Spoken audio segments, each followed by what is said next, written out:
When a single father in a wrinkled shirt walks into a Fortune 500 interview with his 6-year-old daughter, everyone laughs until he drops a professional MMA fighter in under 30 seconds. But that 30-second fight wasn't the real test. It was what came after. A billion-dollar conspiracy, a CEO fighting for her company's survival, and one man who refused to let her fall.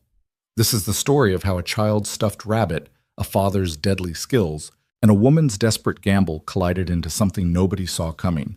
Stay until the end, hit that like button, and drop a comment with your city so I can see how far this story travels. The glass doors of Nexara Technologies whispered open at exactly 8:47 a.m., and Ethan Ward walked through them like a man who'd already lost everything that mattered.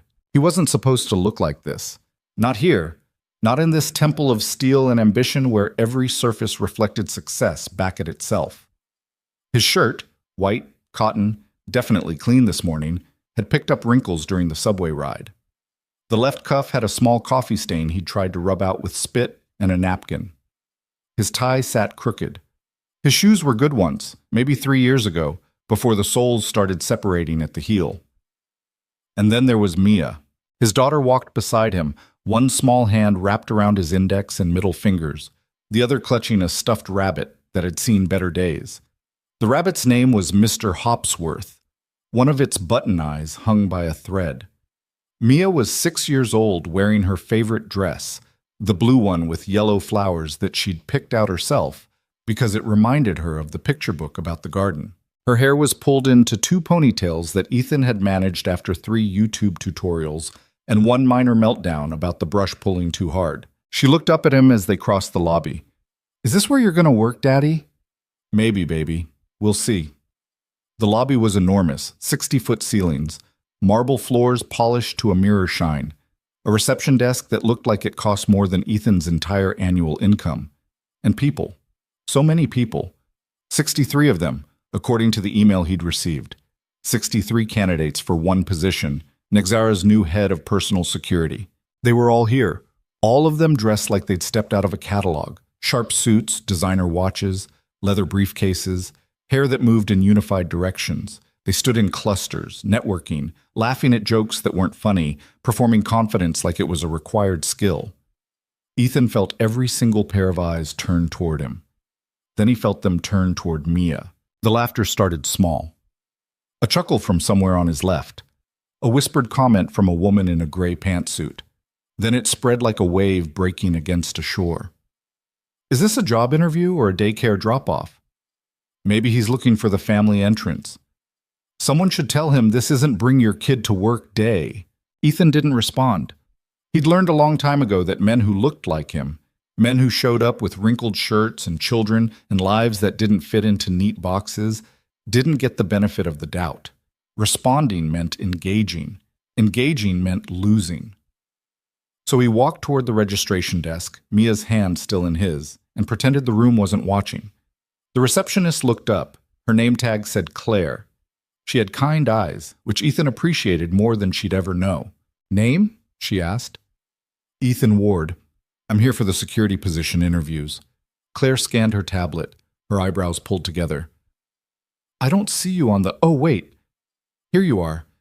You were added late. Last night, actually." She glanced at Mia, then back at Ethan. "Is she— Are you—" "I couldn't get a sitter," Ethan said quietly. "I called yesterday and explained. They said it wouldn't be a problem." That was half true. He'd called. He'd explained. Nobody had actually confirmed it wouldn't be a problem, but nobody had said no either, and Ethan had learned to interpret silence as permission when he had no other choice. Claire hesitated, then smiled at Mia. "What's your name, sweetheart?" "Mia. This is Mr. Hopsworth." She held up the rabbit. "He's very handsome. Okay, Mr. Ward, you're checked in. Head through those doors, take the elevator to the 43rd floor. Someone will direct you from there." "Thank you." As they walked away, Ethan heard Claire pick up her phone, heard her say something about the candidate with the kid, and, "Should I notify someone?" He kept walking. The elevator was packed. Ethan and Mia squeezed into the back corner. The other candidates filled the space around them, still performing, still peacocking. A man in a navy suit that probably cost $3,000 glanced at Mia, then at Ethan. You know this is for head of security, right? Not building maintenance? The elevator laughed. Ethan didn't. I know what it's for, he said. Just checking. Wouldn't want you to be embarrassed when you realize you're in the wrong place. Mia looked up at Ethan. He squeezed her hand twice. Their signal. I'm okay. You're okay. We're okay. The 43rd floor opened into a reception area that made the lobby look modest. Floor-to-ceiling windows overlooking the city. Furniture that belonged in a museum. Abstract art that Ethan suspected cost more than a house. A woman in a black suit stood waiting, clipboard in hand, expression carved from ice. Candidates, follow me. We'll begin with the preliminary assessment. They moved as a herd. Ethan and Mia trailed at the back. The woman led them down a hallway lined with glass-walled conference rooms. Through the windows, Ethan could see people working, meetings happening, deals being made, the machinery of corporate power grinding forward. Then the hallway opened into something unexpected. A training facility. Full size. Rubber mats covering the floor. Weight racks along one wall. A boxing ring in the corner. This wasn't standard office equipment. Nexara takes security seriously, the woman announced. She still hadn't introduced herself. Our CEO, Ms. Monroe, requires protection that goes beyond theory and certifications. We need to see what you can actually do. A murmur rippled through the candidates. Half of them looked excited. The other half looked like they'd just realized they'd brought the wrong resume. You'll be assessed on situational awareness, threat response, and physical capability. We'll begin with basic combat scenarios. When your name is called, step onto the mat. She started reading names. One by one, candidates stepped forward. They sparred with instructors, former military by the look of them. Some did well. Some didn't. Ethan watched, cataloging techniques, noting patterns. Mia sat on a bench against the wall, swinging her legs, humming something under her breath. "Daddy?" she whispered. "Yeah, baby." "Why are all these people fighting?" "It's not really fighting. It's like showing what they know, like when you do show and tell at school." "Oh, are you going to do show and tell?" "Probably." "Will you win?" Ethan looked at her. 6 years old, too young to understand what winning actually cost.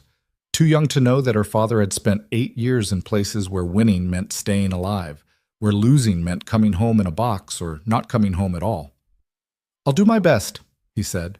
20 minutes in, a man stepped onto the mat who made the other candidates look like children. 6'5", maybe 260, all of it muscle. The woman with the clipboard introduced him as Marcus Chen, former UFC middleweight contender, current Nexara combat instructor. "This is our primary assessment," she announced. "Each of you will face Mr. Chen for 1 minute. We're not looking for you to win. We're looking to see how you handle pressure, how you move, how you think." The first candidate lasted 11 seconds before getting swept and submitted. The second made it to 43 seconds through pure defensive survival. The third tried to strike, got countered, and ended up with a bloody nose. Ethan felt his heart rate slow, that old familiar calm settling over him like a second skin. Muscle memory older than his daughter, older than his marriage, older than the man he'd tried to become when he left the service. Ethan Ward. Every head in the room turned. The laughter started again, quieter this time, but there. "Oh, this is going to be good." Poor guy's about to get embarrassed in front of his kid. Ethan stood. He looked down at Mia. "Stay right here, okay? Don't move." "Okay, Daddy. Good luck." He walked onto the mat. Marcus Chen waited in the center, hands loose at his sides, stance relaxed but ready. He wasn't smiling, but Ethan could see the assessment happening behind his eyes. Wrinkled shirt, dad bod starting to form around the middle, probably pushing 35. No visible muscle definition. This wouldn't take long. The woman with the clipboard raised her hand. 1 minute, begin. Neither man moved. The room went quiet. 63 candidates watching. Instructors watching. Somewhere in the building, Ethan assumed, cameras were watching. He could feel Mia's eyes on his back. Chen shifted his weight, a tiny movement, barely perceptible, testing to see if Ethan would react. Ethan didn't. He stayed centered, hands at his sides, breathing steady. "You gonna do something?" Chen asked. "Or just stand there?" "Waiting for you to commit," Ethan said quietly. Chen smiled. Then he moved. Fast. A jab-cross combination meant to set up a takedown. Professional technique. Clean execution. The kind of attack that would overwhelm 99% of people in under 2 seconds. Ethan wasn't 99% of people. He slipped the jab by a half-inch, let the cross pass over his left shoulder. As Chen committed to the takedown, Ethan's right hand came up, not in a punch, but in a palm strike to Chen's elbow, redirecting the energy, using Chen's momentum against him. Chen stumbled. Not much. Just enough. Ethan was already moving. He stepped offline, hooked Chen's lead leg with his own, and put both palms on Chen's chest. Not a shove. A placement. Leverage and timing and 8 years of training that had nothing to do with sport and everything to do with ending fights before they started. Chen went down, face first, hard enough that the mat made a sound like a bass drum. The room went silent. Ethan stepped back, hands up, showing he was done. Chen pushed himself up, shaking his head, more surprised than hurt. He looked at Ethan like he was seeing him for the first time. What the hell was that? Judo, some jujutsu, little bit of sistema. You train? Used to. How long ago? I stopped about 6 years ago. Chen stood, rolling his shoulder. Could have fooled me. You move like you never stopped. The woman with the clipboard was staring. So was everyone else. The laughter had evaporated. In its place, something else. Respect, fear, confusion.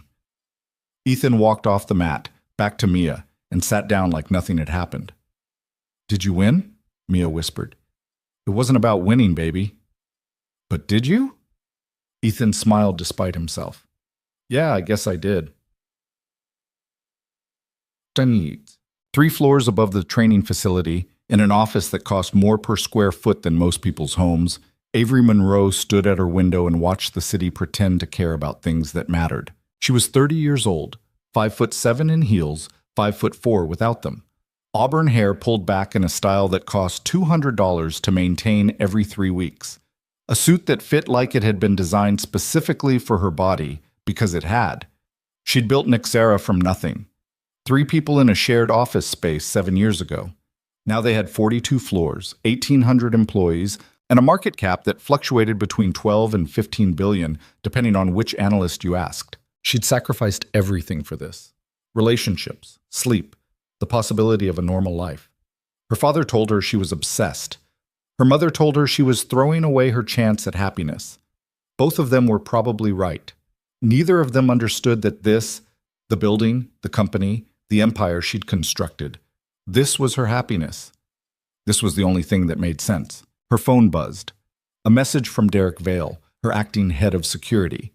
The previous head had retired 2 months ago, and Derek had stepped into the role while they searched for a permanent replacement.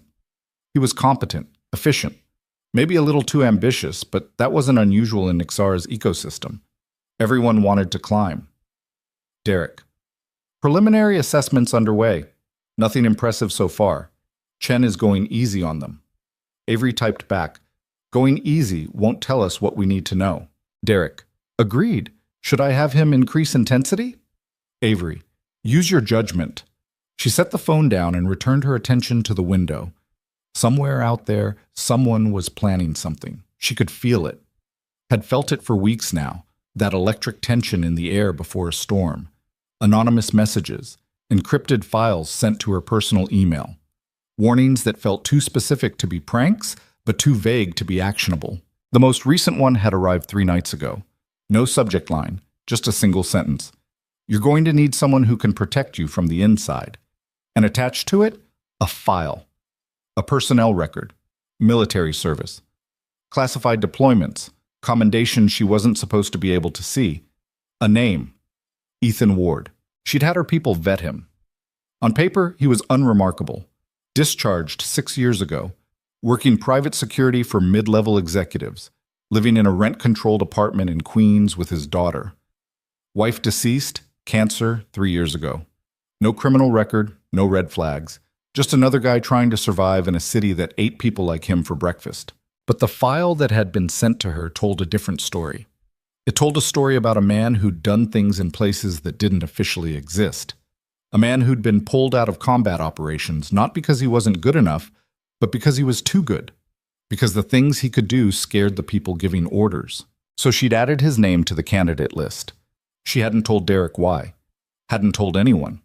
If the warning was real, if there was a threat inside her own company, she needed someone outside the system, someone who couldn't be bought or compromised. Her phone buzzed again. Derek. You need to see this. Avery. See what? Derek. Training floor, camera 3. Now. Avery pulled up the security feed on her tablet. Camera 3 showed the training facility from an elevated angle. She could see the candidates, the instructors, Marcus Chen on the mat, and a man in a wrinkled shirt walking away from him while Chen got up from the floor. She rewound the footage, watched it again. Chen attacking, the man slipping the strikes like they were moving in slow motion. The takedown that wasn't a takedown, the redirection, the palm placement, Chen hitting the mat hard enough to make the impact visible on camera. 27 seconds, that's how long it took. Avery checked the roster, found the name. Ethan Ward. She smiled. Well, the assessments continued for another 2 hours. Ethan passed every single one. Situational awareness.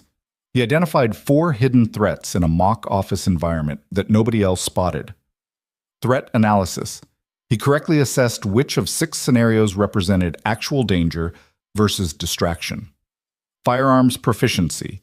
He put all 15 rounds through the center mass of a target at 25 yards without hesitation. By the time they broke for lunch, the other candidates had stopped laughing. Some of them looked nervous, others looked angry. Derek Vale looked like he'd just watched his carefully planned day explode in his face. Ethan found a quiet corner of the break room and opened the lunch he'd packed that morning. Peanut butter and jelly for Mia, a turkey sandwich for himself, an apple they could share. Mia sat next to him, eating slowly, kicking her feet. Are you going to get the job? She asked. I don't know yet. I think you will. You were really good. Thanks, baby. She was quiet for a moment, chewing. Then, if you get the job, will I still see you? The question hit harder than Marcus Chen's takedown attempt. Ethan set his sandwich down. What do you mean? Jenny at school, her dad got a new job, and now he's gone all the time. She only sees him on weekends. Will that happen to us? Ethan pulled her closer. She fit perfectly under his arm, head against his ribs. Listen to me. No job in the world is more important than you. Not one. If I take this job, it'll be because it's good for us, both of us. And I'll never, ever be gone so much that you forget what I look like, okay? Okay. I promise. You can't break promises. I know, that's why I only make ones I can keep. Across the room, Derek Vale stood with his arms crossed, watching them. He looked like a man trying to solve a problem he hadn't expected. 6'2", athletic build, sharp jaw, sharper suit. He'd been with Nixara for 4 years, working his way up from field security to team leader to acting department head. This permanent position was supposed to be his. Everyone knew it. The interview process was a formality, a box to check for HR compliance. Then Ethan Ward showed up and threw 27 seconds of combat at his carefully constructed narrative. Derek walked over, smiled. The smile didn't reach his eyes. Hell of a performance out there, he said. Just trying to do what was asked, Ethan replied. Where'd you train? That wasn't your typical MMA gym stuff. Here and there, I moved around a lot. Military? Yeah. What branch? Army. Specialized training? Ethan looked up at him, held his gaze. Some. Derek's smile tightened. Look, I'll be straight with you. This position requires more than just combat skills. It requires discretion, political awareness, the ability to navigate complex social dynamics. Ms. Monroe operates in circles where showing up with a wrinkled shirt and a kid doesn't exactly inspire confidence. Mia stiffened against Ethan's side. He felt it. Felt her processing the words, understanding that this man was saying something mean about her daddy, about her. I appreciate the feedback, Ethan said quietly. Just want to make sure you understand what you're walking into. This isn't a bodyguard gig. It's executive protection at the highest level. The person in this role needs to be able to blend into board meetings and charity galas. They need to look the part. And what part is that? Professional, polished. Someone who doesn't bring their personal life to work. Ethan felt the anger rise, that old familiar heat. He pushed it down. Mia was watching. Mia was always watching. My personal life, he said carefully, doesn't affect my ability to do the job. Maybe, maybe not. But perception matters. And right now the perception is that you're desperate. Nobody shows up to an interview like this unless they're out of options. Derek glanced at Mia. I'm not trying to be harsh, just realistic. You seem like a good guy, good dad. But this might not be the right fit. He walked away before Ethan could respond. Mia looked up. I don't like him. Me neither, baby. Why was he being mean? Because sometimes people get scared when they see someone who might be better than them at something. It makes them feel small, so they try to make the other person feel small instead. That's dumb. Yeah, it is. The afternoon session was different, no more physical assessments. Instead, they were brought into a conference room and given scenarios. Kidnapping attempts, corporate espionage, protesters blocking entrances. Each candidate had to explain how they'd handle it. Most of them gave textbook answers. Protocol. Procedure. Calling for backup. When it was Ethan's turn, he didn't talk about protocol. Prevention, he said. Everything else is reaction. You prevent the kidnapping by controlling access points, varying routes, limiting public schedule information. You prevent espionage by knowing your client's business well enough to spot anomalies in behavior or access patterns. You prevent protesters from becoming a threat by identifying escalation indicators before they escalate. The panel interviewing him, 3 executives he didn't recognize and Derek Vale, exchanged glances. That requires an enormous amount of preparation, one of the executives said. How do you maintain that level of vigilance without burning out? You don't, Ethan said. Not long term. That's why this kind of work requires rotation and support systems. One person can't be switched on 24/7. But during active protection hours, yeah, you stay sharp or you don't do the job. Have you ever failed to prevent something? Derek asked. The room went quiet. Ethan looked at him, saw the challenge in the question, the attempt to find a crack in the armor. Yes, Ethan said. Can you elaborate? No. Why not? Because it's classified, and because reliving it won't change what happened. Derek leaned forward. How do we know you won't fail again? You don't. Nobody can promise perfection. What I can promise is that I'll see threats other people miss. I'll react faster than other people can, and if something does go wrong, I'll adapt instead of freezing. That's not very reassuring. It's honest. If you want reassuring, hire someone who'll lie to you. The interview ended shortly after that. The candidates were told they'd be notified within 48 hours. Most of them looked relieved to be done. Ethan just felt tired. He collected Mia, who'd been drawing pictures on scrap paper in the corner, and headed for the elevator. They were halfway to the lobby when his phone rang. Unknown number. Hello? Mr. Ward, this is Claire from reception. Miss Monroe would like to see you before you leave. 47th floor, executive suite. Ethan's stomach tightened. When? Now, if possible. I'll be right there. He hung up, looked at Mia. We're taking a detour. The 47th floor was different from the 43rd. Quieter. Darker. Expensive in a way that didn't need to announce itself. The elevator opened into a reception area where a woman sat behind a desk that probably cost more than Ethan's car. Ethan Ward, he said. She nodded toward a set of double doors. She's expecting you. The doors opened into an office that took up a quarter of the entire floor. Windows on 2 walls. A desk that looked like a piece of modern art.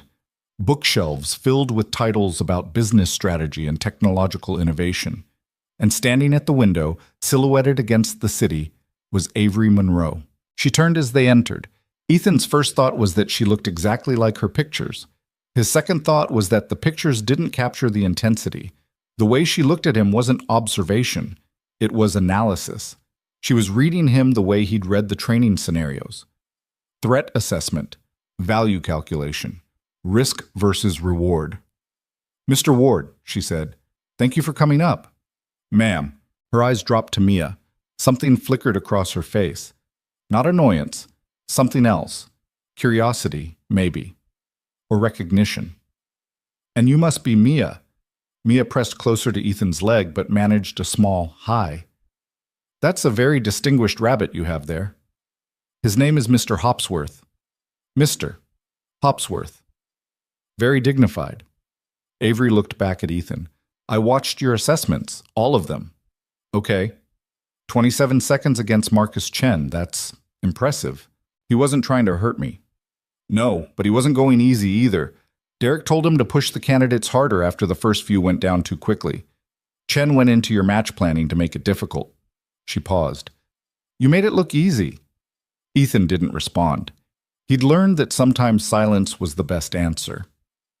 Where did you train? Avery asked. Army, specialized units. How specialized? Can't discuss it. Can't or won't? Both. She smiled, actually smiled. I like that you're not trying to impress me. Would it matter if I was? Probably not. She walked to her desk, picked up a folder, and handed it to him.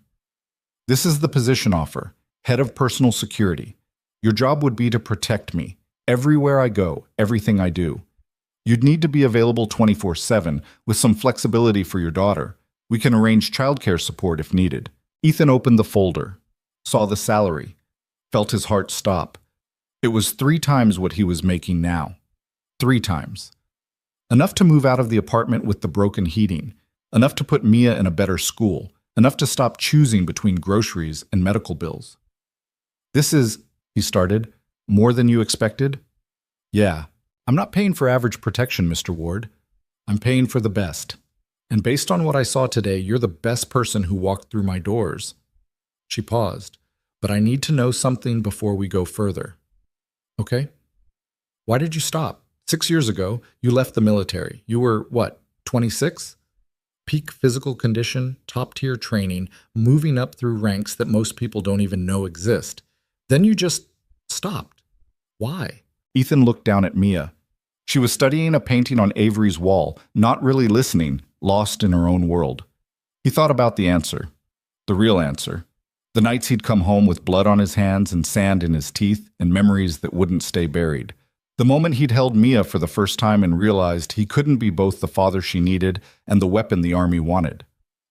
I had a daughter, he said simply. Priorities changed. Avery watched him for a long moment. And if I hire you, will those priorities interfere with your ability to do this job?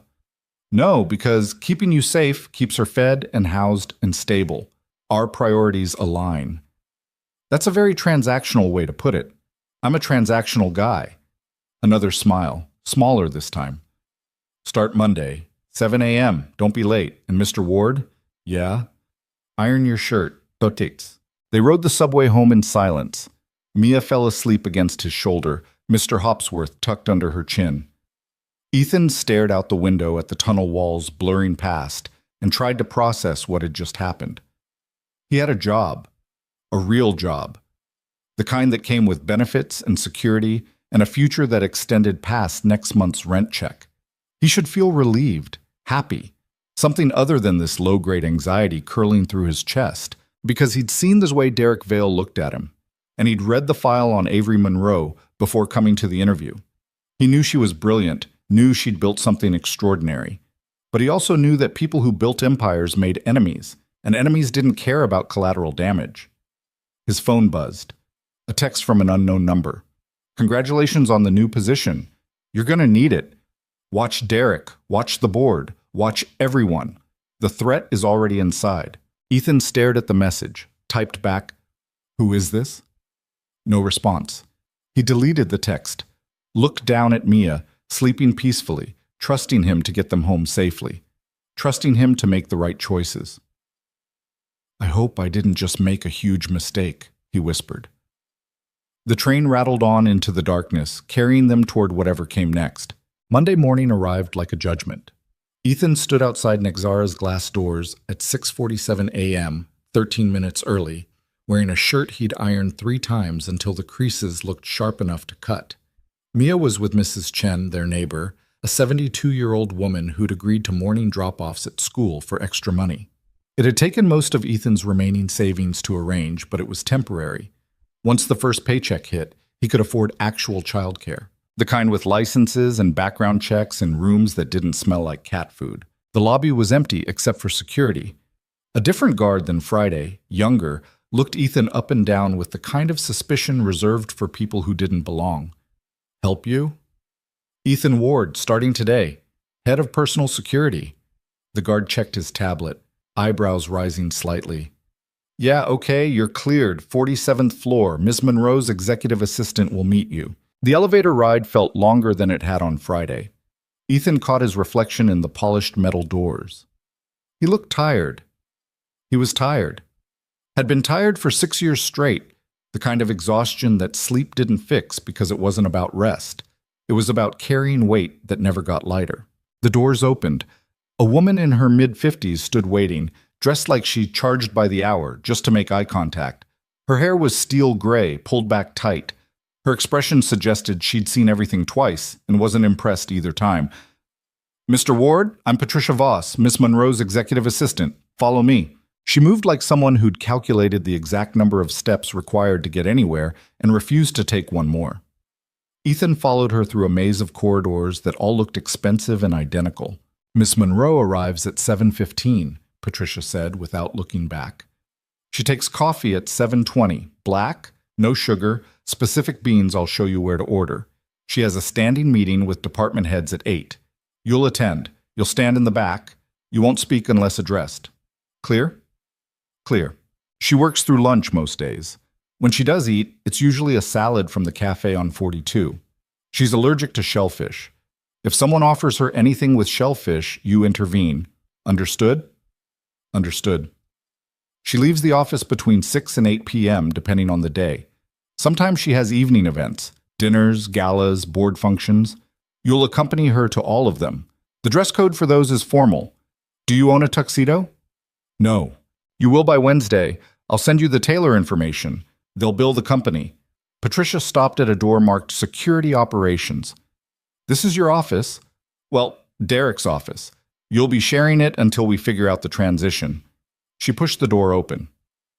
Derek Vale sat at a desk near the window, looking at 3 computer monitors showing different security camera feeds. He glanced up when they entered, face carefully neutral. Morning, he said. Morning, Ethan replied. Patricia checked her watch. Ms. Monroe will be here in 12 minutes. Derek, bring him up to speed on today's schedule. Ethan, here's your security badge, building access card, and company phone. The phone stays on. Always. Questions? No, ma'am. She left. The door clicked shut. Derek leaned back in his chair, studying Ethan like a problem that needed solving. Hell of a weekend, Derek said. Yeah. You know this came as a surprise to pretty much everyone, right? We had a whole short list. You weren't on it until Friday morning. I know. So what's your secret? Who do you know?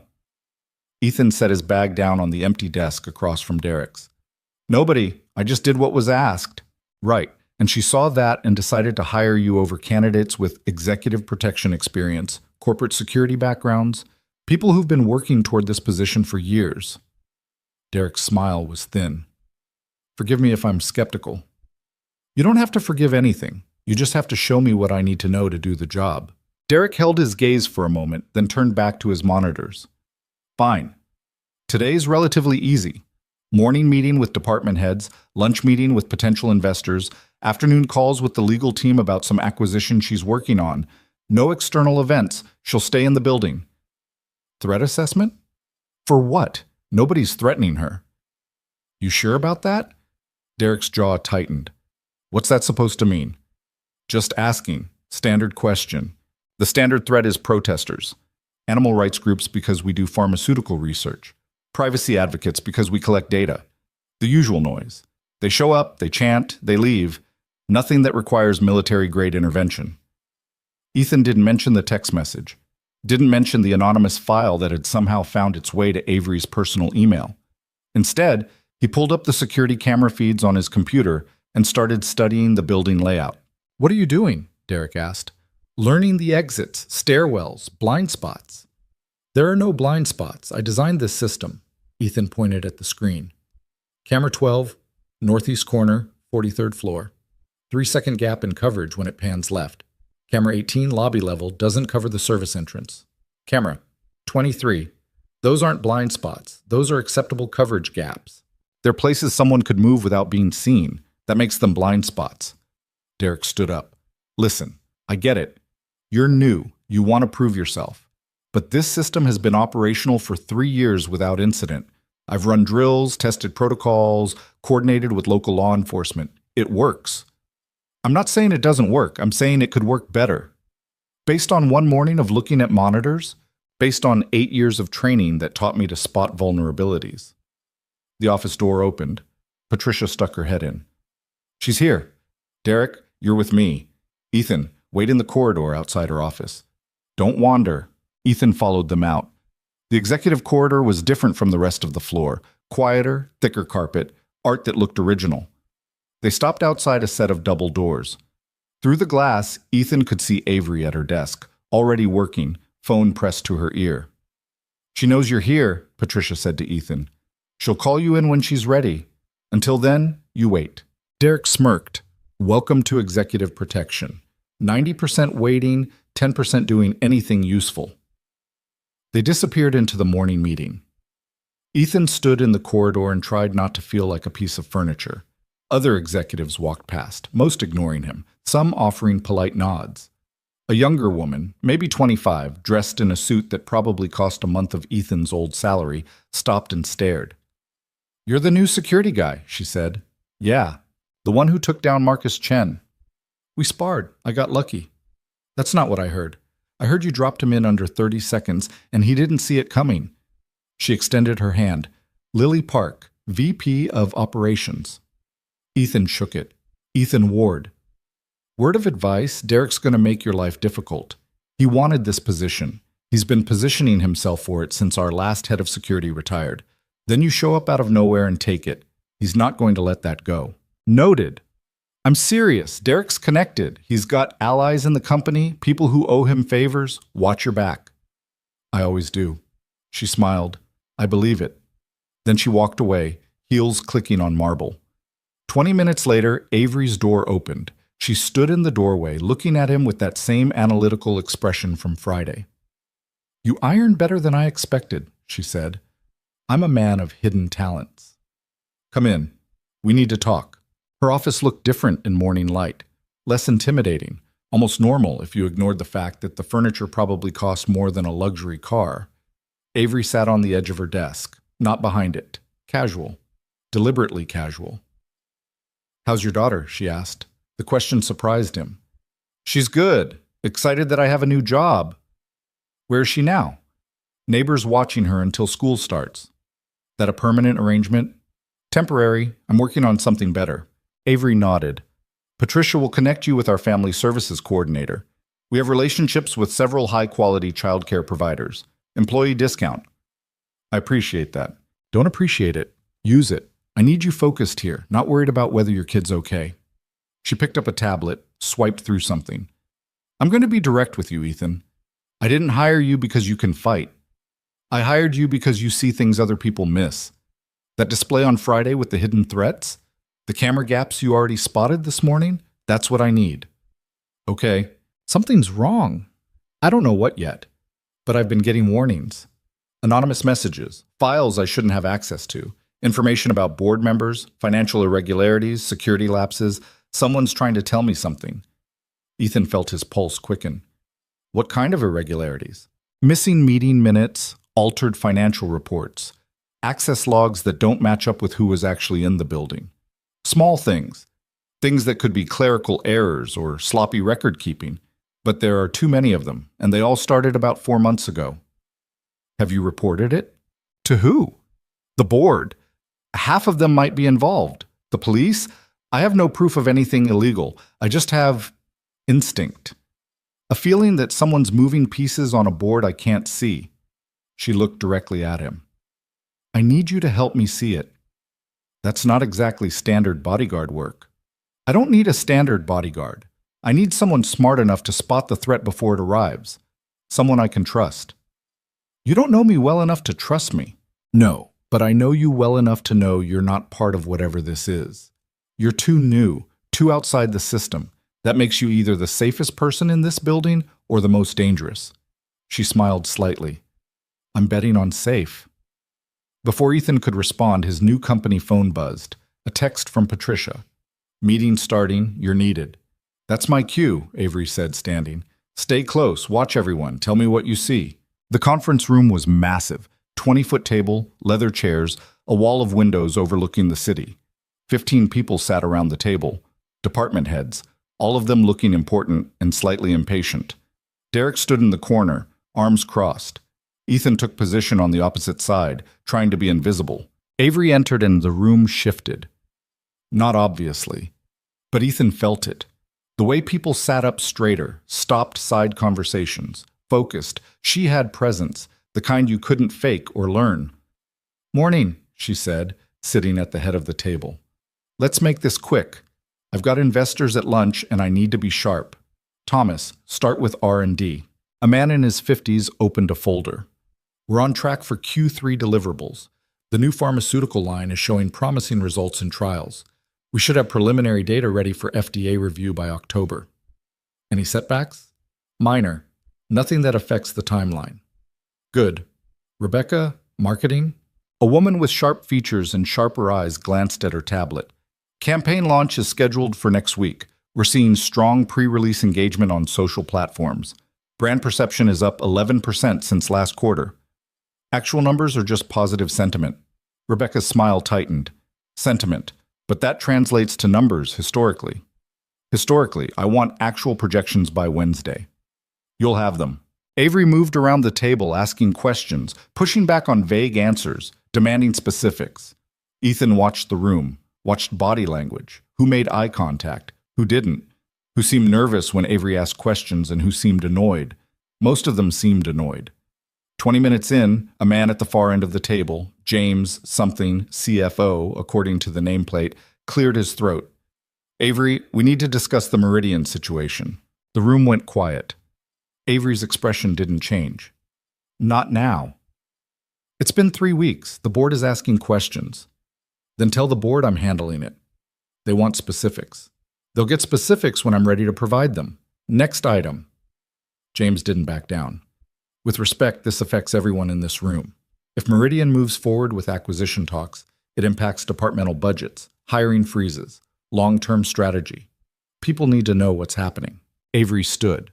The movement was slow, controlled, but it carried weight. "What's happening is I'm running my company. What's also happening is that you're questioning my authority in a department meeting instead of coming to me privately, like a professional. Which tells me you're not actually interested in answers. You're interested in making a point. I'm interested in transparency." "No. You're interested in undermining me because you think the board will back you. They won't. This meeting is over." She walked out. The room sat in stunned silence for 3 seconds, then erupted into whispered conversations. Ethan followed her out, catching Derek's expression as he passed. Derek looked satisfied, like he'd just watched something he'd been waiting for. Avery was halfway down the corridor before Ethan caught up. "What was that about?" "Corporate politics. Don't worry about it." "You told me to watch everyone." "I'm watching." That felt like more than politics. She stopped, turned. "Meridian is a competitor. They've been trying to acquire Nexara for 2 years. I keep saying no. Apparently someone on my board thinks that's the wrong decision." "Is it?" "They're offering $4 billion. We're worth twice that. But some people see $4 billion now versus $8 billion later and choose now. Short-term thinking. It's how empires die." "Who's pushing for the sale?" "That's what I'm trying to figure out. James, obviously. Probably 2 or 3 others, but I need proof before I can act." They reached her office. Patricia was waiting with coffee and a stack of folders. Avery took the coffee, ignored the folders. "Cancel my lunch meeting," she said. Patricia blinked. "You have investors flying in from Singapore. Reschedule. Tell them I have a situation." "Avery, do it!" Patricia left looking like she'd just swallowed glass. Avery sat behind her desk and pulled up something on her computer. Ethan stood near the door, uncertain. "You can sit," Avery said without looking up. He sat. The chair was obscenely comfortable. "Your job," Avery continued, "is to keep me alive. But alive doesn't mean much if my company gets stolen. So I'm expanding your job description. Find out who's leaking information to Meridian. Find out who's altering records. Find out who sent me that anonymous file with your name on it. I'm not an investigator. You're observant. You notice details. That's close enough." She finally looked at him. "I'm trusting you with this. Don't make me regret it." What if I find something you don't want to know? Then I'll deal with it, but I need to know. Ethan nodded slowly. Okay. I'll need access to security footage, building access records, anything that tracks movement in and out of secure areas. Derek controls all of that. Then I'll need you to authorize my access over his head. Avery smiled, actually smiled. You've been here 4 hours and you're already making enemies. Just doing what you hired me to do. Good. Patricia will get you the authorizations.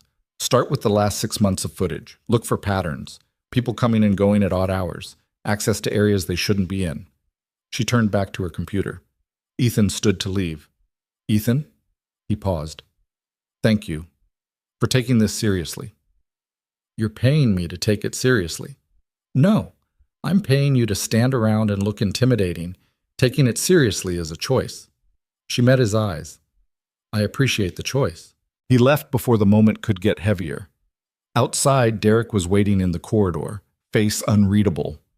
Heard you're getting access to my systems, he said. Avery's orders. Right, Avery's orders. Derek stepped closer, voice dropping. Let me give you some advice. This company has politics, alliances, people who've been here long enough to know how things work. You're new. You don't know the players. You don't know the rules. Stepping into the middle of internal disputes is a good way to get hurt. Noted. I'm serious. Avery's brilliant, but she's paranoid. She sees conspiracies where there are just normal business disagreements. If you let her pull you into that, you'll burn through whatever goodwill you built on Friday. Ethan studied him. Derek looked sincere, concerned even. But there was something underneath, something careful. Thanks for the warning, Ethan said. Just trying to help. We're on the same team. Are we? Derek's smile faltered. What's that supposed to mean? Nothing, just clarifying. Ethan walked past him toward the security office. I'll try not to mess up your systems too badly. The rest of the day passed in a blur of learning curves and silent observation.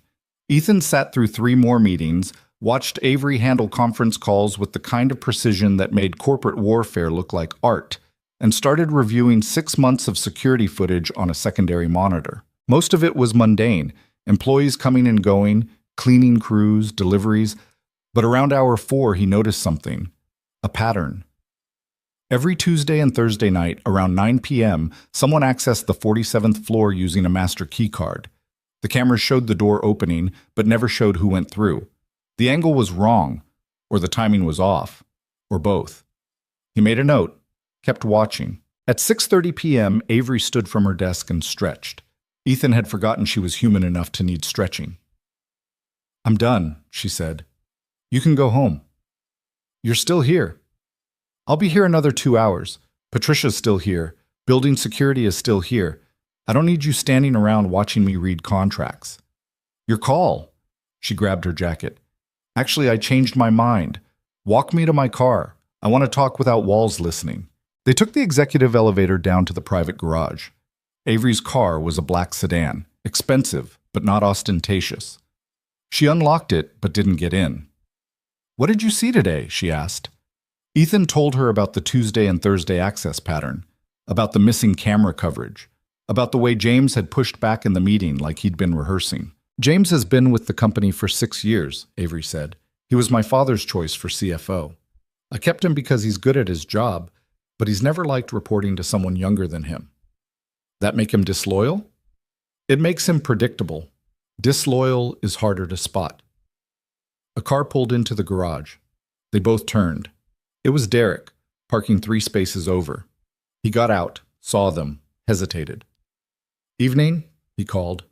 Night, Derek, Avery replied. He walked toward the elevator, glancing back once. When the elevator doors closed, Avery let out a breath. He stays late most nights, she said, claims he's reviewing security protocols. But I've never understood why that requires being here until 10 or 11. You want me to find out? I want you to be careful. If Derek's involved in something, confronting him directly will just make him cover his tracks better. And if he's not involved, then we'll have alienated the one person who actually knows how this security system works. She finally got into her car. See you tomorrow, 7 a.m. I'll be here. She drove away. Ethan stood in the empty garage for a moment, then headed for the subway. His phone buzzed halfway home. Another unknown number. You're asking the right questions. Keep looking at the footage. Pay attention to Thursdays, especially the last Thursday of each month. He stared at the message, typed, "Who are you?" The response came immediately.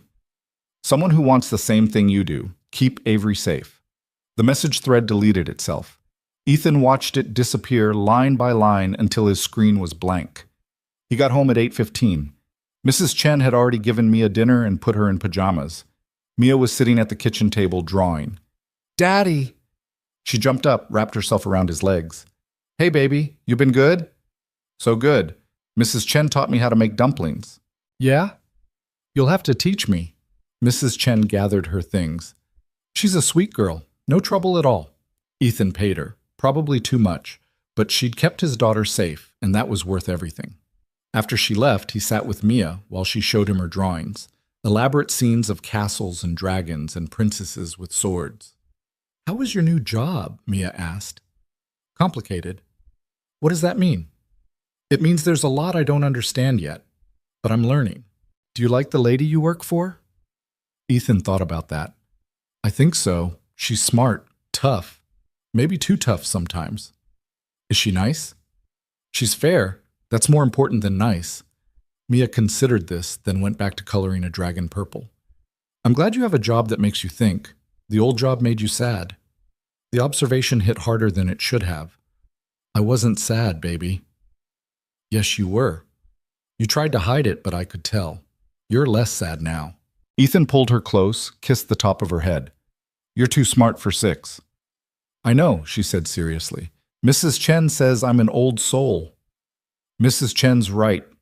He put her to bed at 9, read her 2 chapters of the book they were working through, something about a girl who could talk to animals, and waited until she was asleep before returning to the kitchen. He made coffee, opened his laptop, started going through everything he knew. The anonymous messages, the file with his military record, the altered financial reports Avery mentioned, the Thursday night access pattern, Derek's late nights, James pushing back in the meeting like he had backup. It felt like pieces of a puzzle scattered across a table. He could see some of them connecting, but the full picture was still hidden. His phone buzzed. This time it was a real number. "Patricia, Avery wants you in at 6:30 tomorrow. She has an early meeting off-site. You'll accompany her." "Where?" "Address attached. Wear the suit. Formal meeting." He looked at the address, recognized it. One of the most expensive hotels in Manhattan, the kind of place where breakfast cost more than most people's dinner. Ethan closed his laptop. He'd need sleep if tomorrow was starting at 6:30. But sleep felt impossible with all these questions circling his head like sharks. He thought about the message. Keep Avery safe. That was the job. That was all that mattered. Everything else, the politics, the conspiracy, the corporate warfare, that was just context, just complications. His job was simple: keep her alive, whatever it took. The hotel breakfast meeting turned out to be a trap, though not the kind Ethan had trained for. He'd arrived at 6:15 wearing the suit Patricia had arranged. Charcoal gray, fitted enough to move in, expensive enough not to embarrass Avery. She was already in the lobby when he got there, dressed in navy blue, hair pulled back, looking like she'd slept 4 hours and made peace with it. "You clean up well," she said. "So do you." "Don't patronize me this early. I need coffee before I can handle flattery." The meeting was in a private dining room on the 3rd floor. When they walked in, Ethan understood immediately why she'd wanted him there. Sitting at the table were 5 men, all north of 60, all wearing suits that cost more than cars. Avery had mentioned a breakfast with potential investors. She hadn't mentioned they were the kind of investors who could buy small countries. "Gentlemen," Avery said, taking her seat. Ethan stood against the wall behind her, hands clasped, face neutral. "Thank you for making time." The man at the head of the table, white hair, sharp eyes, a smile that didn't reach past his teeth, nodded. "Always a pleasure, Miss Monroe. Though I admit your email was cryptic. You said you had concerns about the Meridian proposal." "I do. I've been reviewing the terms, and there are clauses that concern me, specifically around post-acquisition leadership structure and employee retention." Another man, younger but not by much, leaned forward. "Those are standard terms. Meridian has no interest in gutting your workforce. They want Nexara intact." then they should have no problem revising the language to guarantee that. Guarantees limit flexibility. Flexibility is another word for loopholes. The conversation went on like that for 20 minutes. Avery pushing back, the men deflecting, everyone speaking in corporate language that sounded polite but felt like combat. Ethan watched their faces, watched the way the white-haired man's jaw tightened when Avery rejected his reasoning, watched the way another man kept glancing at his phone under the table. Then the white-haired man said something that changed the temperature in the room. Ms. Monroe, with all due respect, you're delaying the inevitable. Your board has signaled support for this acquisition. Fighting it will only damage your position. Avery's expression didn't change. My board doesn't make decisions for me. I make decisions for my board. That's not how corporate governance works. It's how my company works. Not for much longer. The man's smile widened. There's a vote scheduled for 2 weeks from now. Emergency shareholder meeting. The board is invoking Article 12 of your corporate charter, the clause that allows them to override executive decisions in matters of significant financial impact. The room went silent. Avery's fingers tightened around her coffee cup, but her voice stayed level. Article 12 requires unanimous board approval, which they have, or will have, by the end of the week. Ethan saw it then. The setup. This wasn't a negotiation, it was a notification. They'd already decided. This meeting was just them being polite enough to tell her to her face. Avery stood. This meeting is over. Ms. Monroe, I said it's over. You want my company? You'll have to take it. And I promise you, that's going to cost more than you're willing to pay. She walked out. Ethan followed. In the hallway, she moved fast, heels clicking on marble, breath controlled, but barely. They made it to the elevator before she spoke. They're forcing a vote. They're actually forcing a vote. Can they do that? Legally? Yes. Article 12 was supposed to be a safeguard against reckless executive decisions. It's never been used, but if the board unanimously agrees that rejecting a $4 billion offer qualifies as reckless, she stopped, pressing the elevator button 3 times, like it would make it arrive faster. I need to know who's behind this. Which board members are working with Meridian, because this didn't happen overnight. Someone's been building support for weeks, maybe months. The elevator arrived. They stepped in. Avery pulled out her phone, started typing something, then stopped. I need to see the security footage from the last board meeting, the one 3 weeks ago where James first brought up Meridian. Looking for what? Side conversations. Who's talking to who before and after? Body language. Anything that shows alignment. I can pull that. Do it today. I need to know who I'm fighting. They rode in silence back to Nexara. When they arrived, Patricia was waiting in Avery's office with a stack of messages and an expression that suggested none of them were good. The board wants an emergency call at noon, Patricia said. James called it. He's citing the Article 12 clause. Of course he is. Avery threw her jacket over a chair. Get our lawyers on the phone. I want to know every loophole in that clause, every way to delay or challenge the vote. Already done. They're sending over analysis within the hour. Good. Cancel everything else today. I need to focus on this. Patricia nodded and left. Avery stood at her window, staring out at the city like it owed her answers. This is what I was afraid of, she said quietly. Not a hostile takeover from outside, a betrayal from inside. Ethan wanted to say something reassuring, something about how they'd figure it out, how she'd win. But he'd spent too many years in situations where reassurance was just lying with good intentions. So instead he said, "Tell me what you need me to do." She turned. Find out who sent those anonymous messages. Find out who's been accessing the 47th floor on Thursday nights. Find out who's selling me out. And do it before that vote happens, because if I go into that meeting blind, I've already lost. The next week moved like a fever dream, too fast and too slow at the same time. Ethan spent every spare moment reviewing footage, cross-referencing access logs, building a timeline of irregularities. He found the Thursday night pattern extended back 7 months. Found that whoever was accessing the 47th floor was using Derek's master keycard. Found that the access always happened when Derek was conveniently logged into the system from home, giving him an alibi. He also found deleted emails in the server backup. Fragments of conversations between James and someone at Meridian. Nothing concrete enough to prove conspiracy, but enough to show coordination.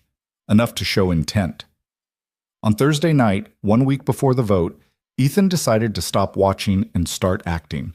He told Avery he had a lead he needed to follow. She didn't ask questions, just told him to be careful. At 8:45 p.m., he positioned himself in a maintenance closet on the 46th floor with a clear view of the stairwell, access to 47. If the pattern held, someone would show up at 9. 8:57. Footsteps on the stairs. 8:58. The door opened. Ethan's breath caught. It wasn't Derek. It was Lily Park, the VP of operations who'd warned him about Derek on his first day. She moved quickly, quietly, using a key card that shouldn't have worked on this floor.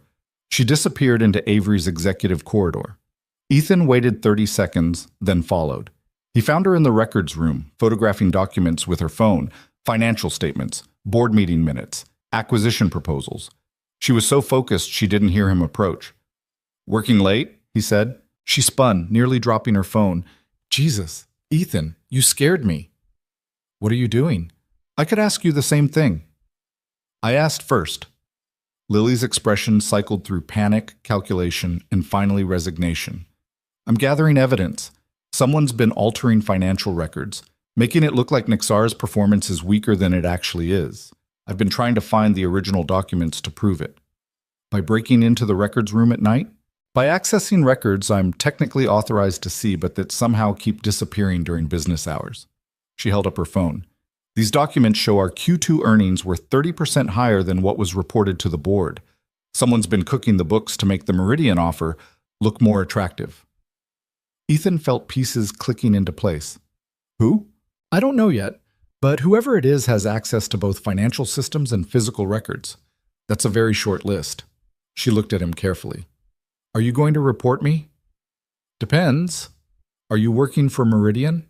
"Hell no. I'm trying to save this company. Avery built something real here. I'm not going to let some vulture capitalist tear it apart because a few board members want to cash out early." "How long have you been investigating this?"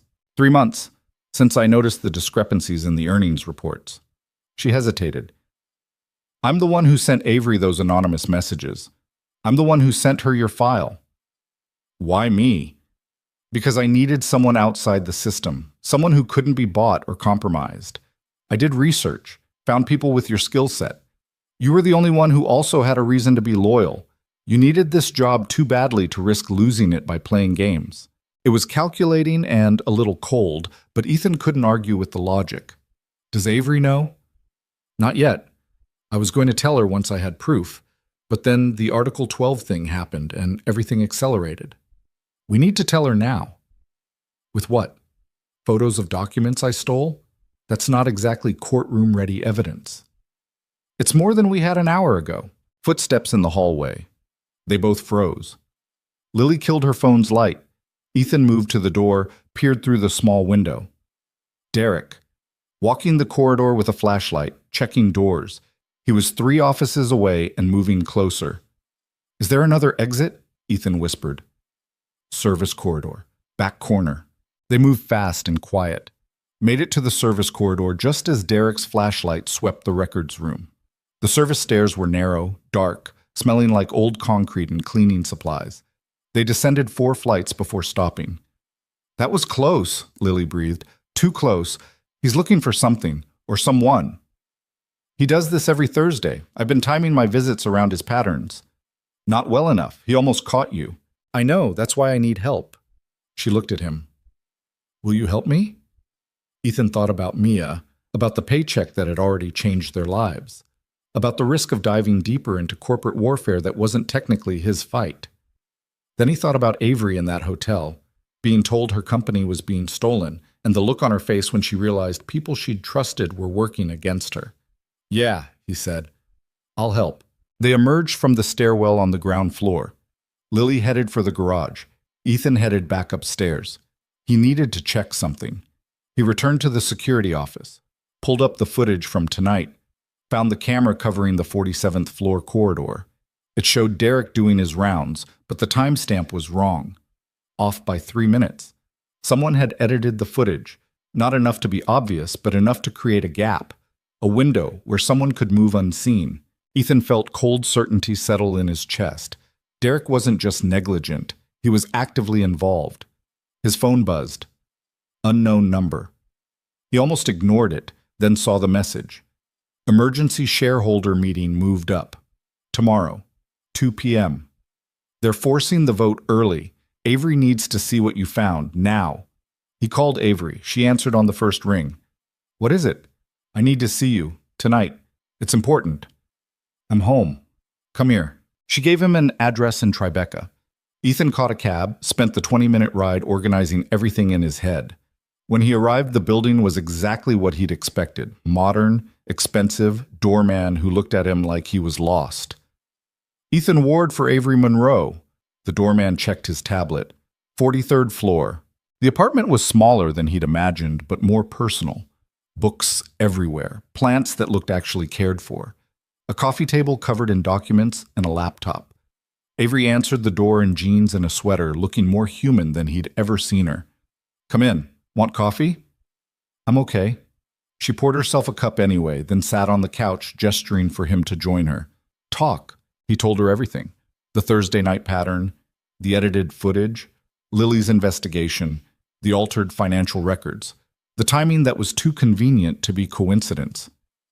When he finished, Avery was quiet for a long time. Lily Park, she finally said. I should have known. She's smart enough to spot the discrepancies, brave enough to investigate alone. She's been trying to protect you. By going behind my back, by doing what she thought was necessary when she didn't know who to trust. Avery stood, walked to her window. The meeting's tomorrow, 2 p.m. If what Lily found is real, if they've been falsifying earnings reports, that changes everything. It means the board is basing their vote on fraudulent data. Can you stop the vote?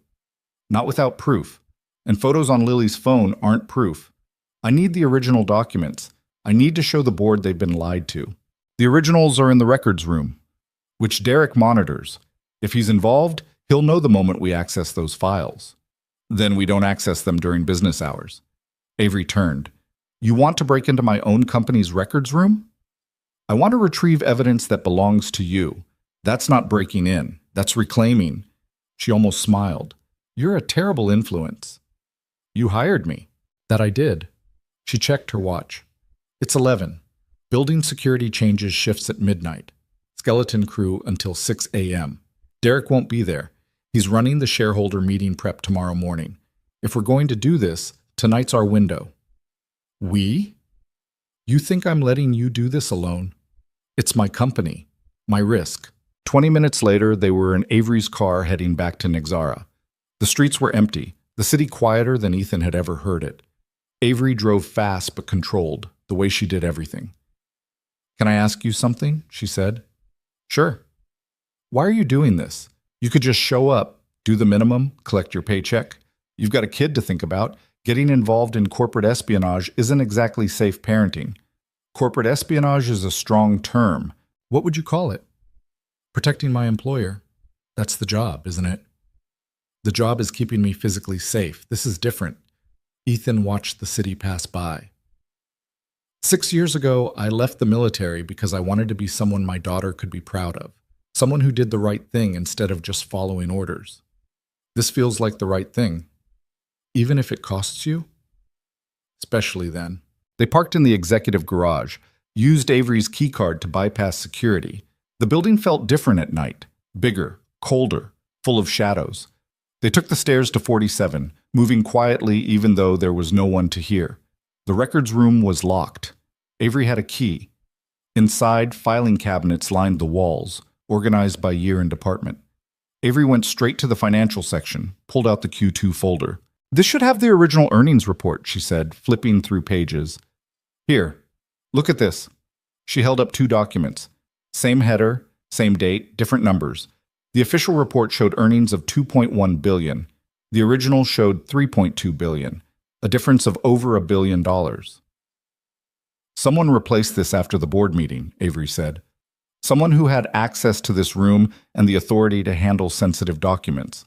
That's a very short list, Ethan said, echoing Lily's words. 3 people. Me, Patricia, and James. Patricia's been with you how long? 15 years, since before Nexara existed. She's the most loyal person I know. Which leaves James, the CFO, who has the technical knowledge to alter financial statements and the access to do it without raising flags. Avery pulled out her phone, photographed both documents. This is enough. This proves fraud. The board vote is based on false information. A sound from the hallway. Footsteps. Multiple people. Ethan killed the lights, pulled Avery behind a filing cabinet. Through the window in the door, he could see beams from flashlights. Security guards doing rounds. They passed the records room, kept going. "We need to leave," Ethan whispered. They made it to the stairwell, started descending, got to the 43rd floor landing when Ethan's instincts screamed. He grabbed Avery's arm, pulled her back just as the door below them crashed open. 4 men poured into the stairwell. Not security guards. Wrong uniforms. Wrong equipment. They moved like professionals. Tactical formation, coordinated, purpose-driven. "Go," Ethan said. "Back up. Now." They ran. Behind them, footsteps pounding concrete. Avery's heels weren't made for sprinting. She kicked them off, kept moving. They burst through the door to 47. Ethan slammed it shut, looked for something to block it with. Nothing. The door was reinforced steel with an electronic lock. It would slow them down, but not for long. "The training facility," Avery said, breathing hard. "There's an emergency exit. Fire code requirement." They ran. The hallway felt endless. Behind them, the stairwell door exploded open. Not picked, breached. These weren't burglars. This was an assault team. They reached the training facility. Ethan hit the lights. The space he'd sparred in 3 weeks ago now felt like a trap. One entrance, windows too high to reach, emergency exit on the far side blocked by equipment. "Move the weight rack," he said. Avery grabbed one end. Together they shoved it aside. The emergency exit was behind it. Alarmed. Opening it would trigger every security system in the building. "Do it," Avery said. Ethan hit the bar. The door flew open. Alarms shrieked. They ran into the stairwell just as the 4 men entered the training facility behind them. The stairwell was older, narrower, service access. They descended 3 flights before the men caught up. Ethan heard them above, moving fast. He pulled Avery into the 39th floor, shoved her toward an office. "Hide. Call 911. Don't come out until police arrive." "What are you—" "Just do it." She disappeared into an office. Ethan turned back to the stairwell. Counted to 3. The first man came through the door moving fast, weapon drawn. Not a gun, something else. Taser, maybe. Ethan didn't give him time to use it. He caught the man's wrist, twisted, used momentum to send him into the wall. The weapon clattered away. The second man was right behind him. Bigger, smarter, ready for resistance. He came in low, going for a tackle. Ethan sidestepped, brought his elbow down on the back of the man's neck. Not enough to seriously injure, enough to stun. The 3rd and 4th men entered together. Professional adjustment. They'd learned. One went high, one went low. Ethan couldn't dodge both. He chose the high attack, blocked a strike meant for his throat, took a kick to his ribs that knocked the air from his lungs. He stumbled back. The 4 of them regrouped, forming a semicircle. Ethan's training kicked in. Not the sport fighting from his assessment, the real training, the kind that had kept him alive in places where losing meant dying. He stopped thinking like a bodyguard and started thinking like a soldier. The first man rushed again. Ethan dropped low, swept his legs, came up behind him and used him as a shield when the second man attacked. They collided. Ethan kicked the second man's knee, heard something pop, and the man went down screaming. 2 left. They were more cautious now, circling. One of them spoke into a radio. "Targets on 39, subjects resisting, need backup." Backup. That meant more coming. Ethan couldn't win a war of attrition. He needed to end this. He feinted right, drew their attention, then grabbed a desk chair and threw it. Not at the men, at the window behind them. The glass shattered. The alarm got louder. The 2 men turned, distracted for half a second. Half a second was enough. Ethan closed the distance, hit the first man with a palm strike to the solar plexus that shut down his breathing.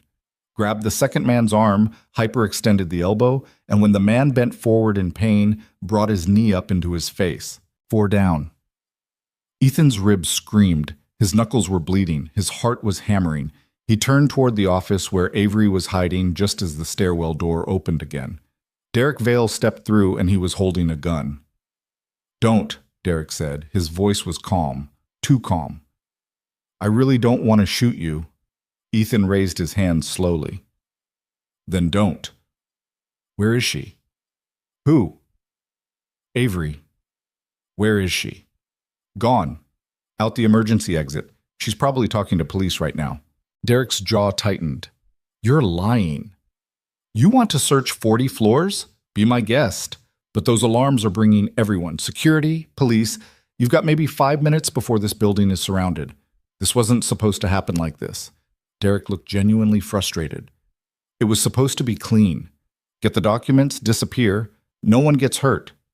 You're stealing corporate records with an assault team. Nothing about this is clean. We're not stealing. We're recovering. Those financial records? They prove Nexar's worth more than Avery's admitting. Meridian needs them to justify a higher acquisition price. Everyone wins. Except Avery loses her company. She was going to lose it anyway. The vote's tomorrow. The board's already decided. This way, at least shareholders get fair value. You really believe that? Derek's expression flickered. It doesn't matter what I believe. I made a choice. I'm living with it. Sirens outside, getting closer. Derek heard them too. He lowered the gun slightly. Where is she? He asked again. Before Ethan could answer, Avery stepped out of the office, phone in her hand. I'm right here. Derek spun. Avery didn't flinch. It's over, Derek, she said. Police are coming. I've got photos of the altered documents. I've got you on camera orchestrating a break-in. And I've got 4 of your friends in various states of unconsciousness. You want to add assault with a deadly weapon to your list? Derek looked at the gun in his hand like he'd forgotten he was holding it. I didn't want it to be like this. Then it shouldn't have been anything at all. You could have just quit, taken a job at Meridian, been honest about where your loyalties were. They offered me $5 million. $5 million for access codes and documentation. Do you know what I could do with $5 million? I know what you did for it. That's enough. The sirens were right outside now, flashing lights visible through the broken window. Derek set the gun down carefully, raised his hands. For what it's worth, he said, I am sorry. No, Avery replied. You're caught. There's a difference. Police flooded the floor 2 minutes later. They took Derek, took the 4 men Ethan had fought, took statements from both Ethan and Avery that lasted until 4 in the morning. By the time they were done, the sun was starting to rise over the city. Ethan sat on a bench in the lobby, his ribs wrapped by paramedics, his knuckles bandaged. Avery sat next to him, still in her jeans and sweater, looking exhausted. You okay? She asked. I've been worse. That's not an answer. I'm okay. Sore, but okay. She was quiet for a moment. Thank you for what you did up there. You could have run, should have run. You had no obligation to fight 4 men. Actually, I did. It's in my job description. Section 3, paragraph 2. Protect employer from hostile threats. She smiled despite everything.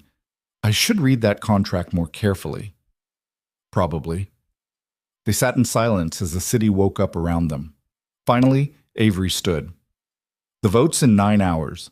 I need to shower, change, and prepare to destroy a board of directors. You need rest. I'll be there. Ethan, I'll be there. She didn't argue, just nodded. Okay. See you at 2. He caught a cab home, let himself into the apartment as quietly as he could. Mia was still asleep. Mrs. Chen was on the couch, also asleep, TV playing quietly. He covered her with a blanket, then checked on his daughter. Mia was curled around Mr. Hopsworth, breathing softly. Ethan stood in the doorway watching her, feeling the weight of the night settle into his bones. He'd fought 4 men. Derek had pulled a gun. Avery's company was still hanging by a thread, but Mia was safe, and that was what mattered. He was asleep before his head hit the pillow.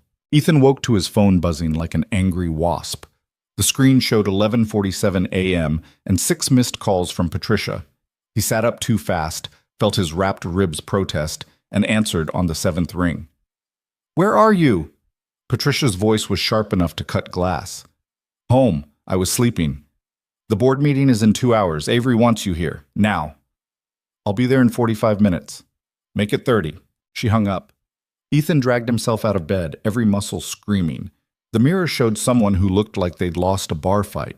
Bruised knuckles, split lip he didn't remember getting, a dark purple bloom spreading across his left ribs. He splashed water on his face, pulled on the suit from yesterday, and tried not to move in ways that hurt. All ways hurt. Mrs. Chen was in the kitchen making tea when he emerged. She took one look at him and frowned. "You okay?" "Long night at work." "Work did that?" She gestured at his face. "Security work sometimes gets complicated." She didn't believe him but didn't push. "Mia's at school. I pick her up at 3:30. "Thank you. I'll be back by 6, probably." He paused. "Maybe 7.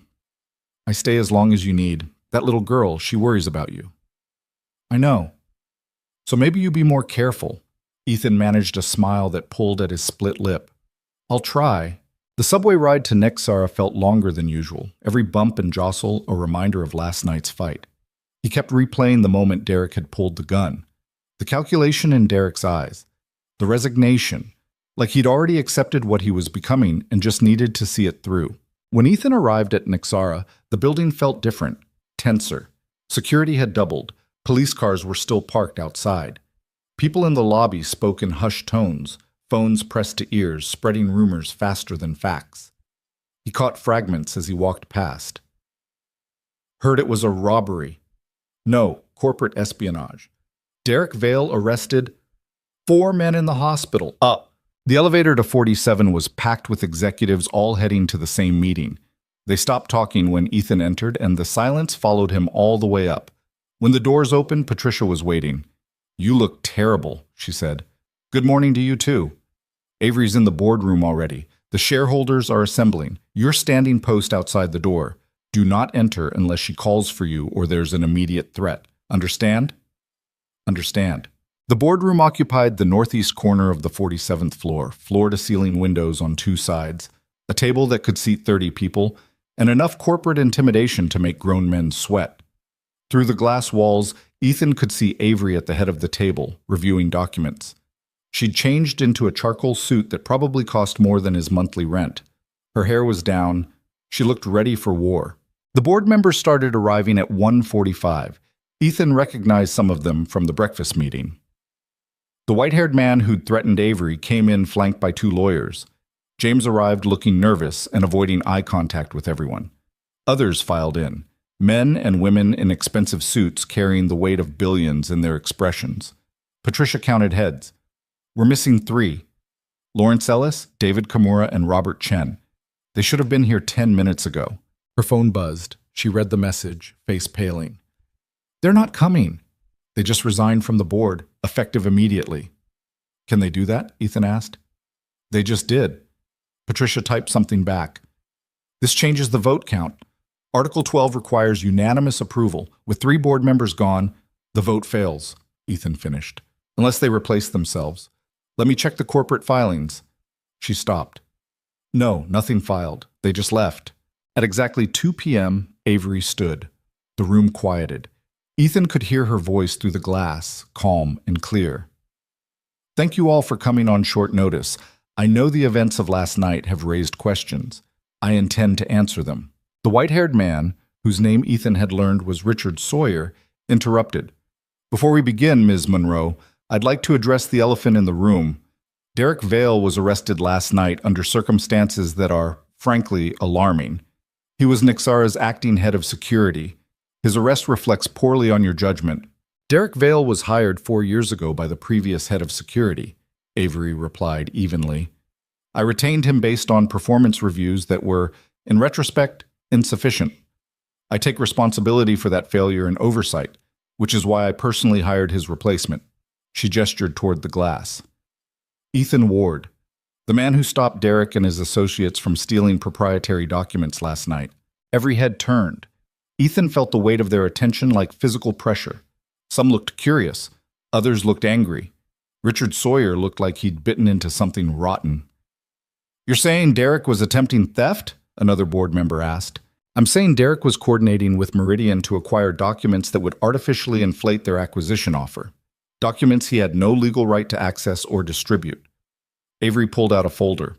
"I have evidence of the altered financial statements he was attempting to retrieve. Statements that show Nexara's Q2 earnings were underreported to this board by over $1 billion. The room erupted. Voices overlapping, questions shouted, accusations thrown. Avery waited for the noise to die down, then continued. Someone in this company has been systematically falsifying financial data to make Meridian's offer appear more attractive than it actually is. Someone with the access and authority to alter official records. Someone who stood to gain significantly from this acquisition. She looked directly at James. Someone like our CFO. James stood so fast his chair rolled backward. That's a serious accusation, Avery. You better have proof. I do. Avery placed 2 documents on the table. Original Q2 earnings report showing $3.2 billion in revenue. Altered report showing $2.1 billion. Both bear your signature. Both were filed on the same date.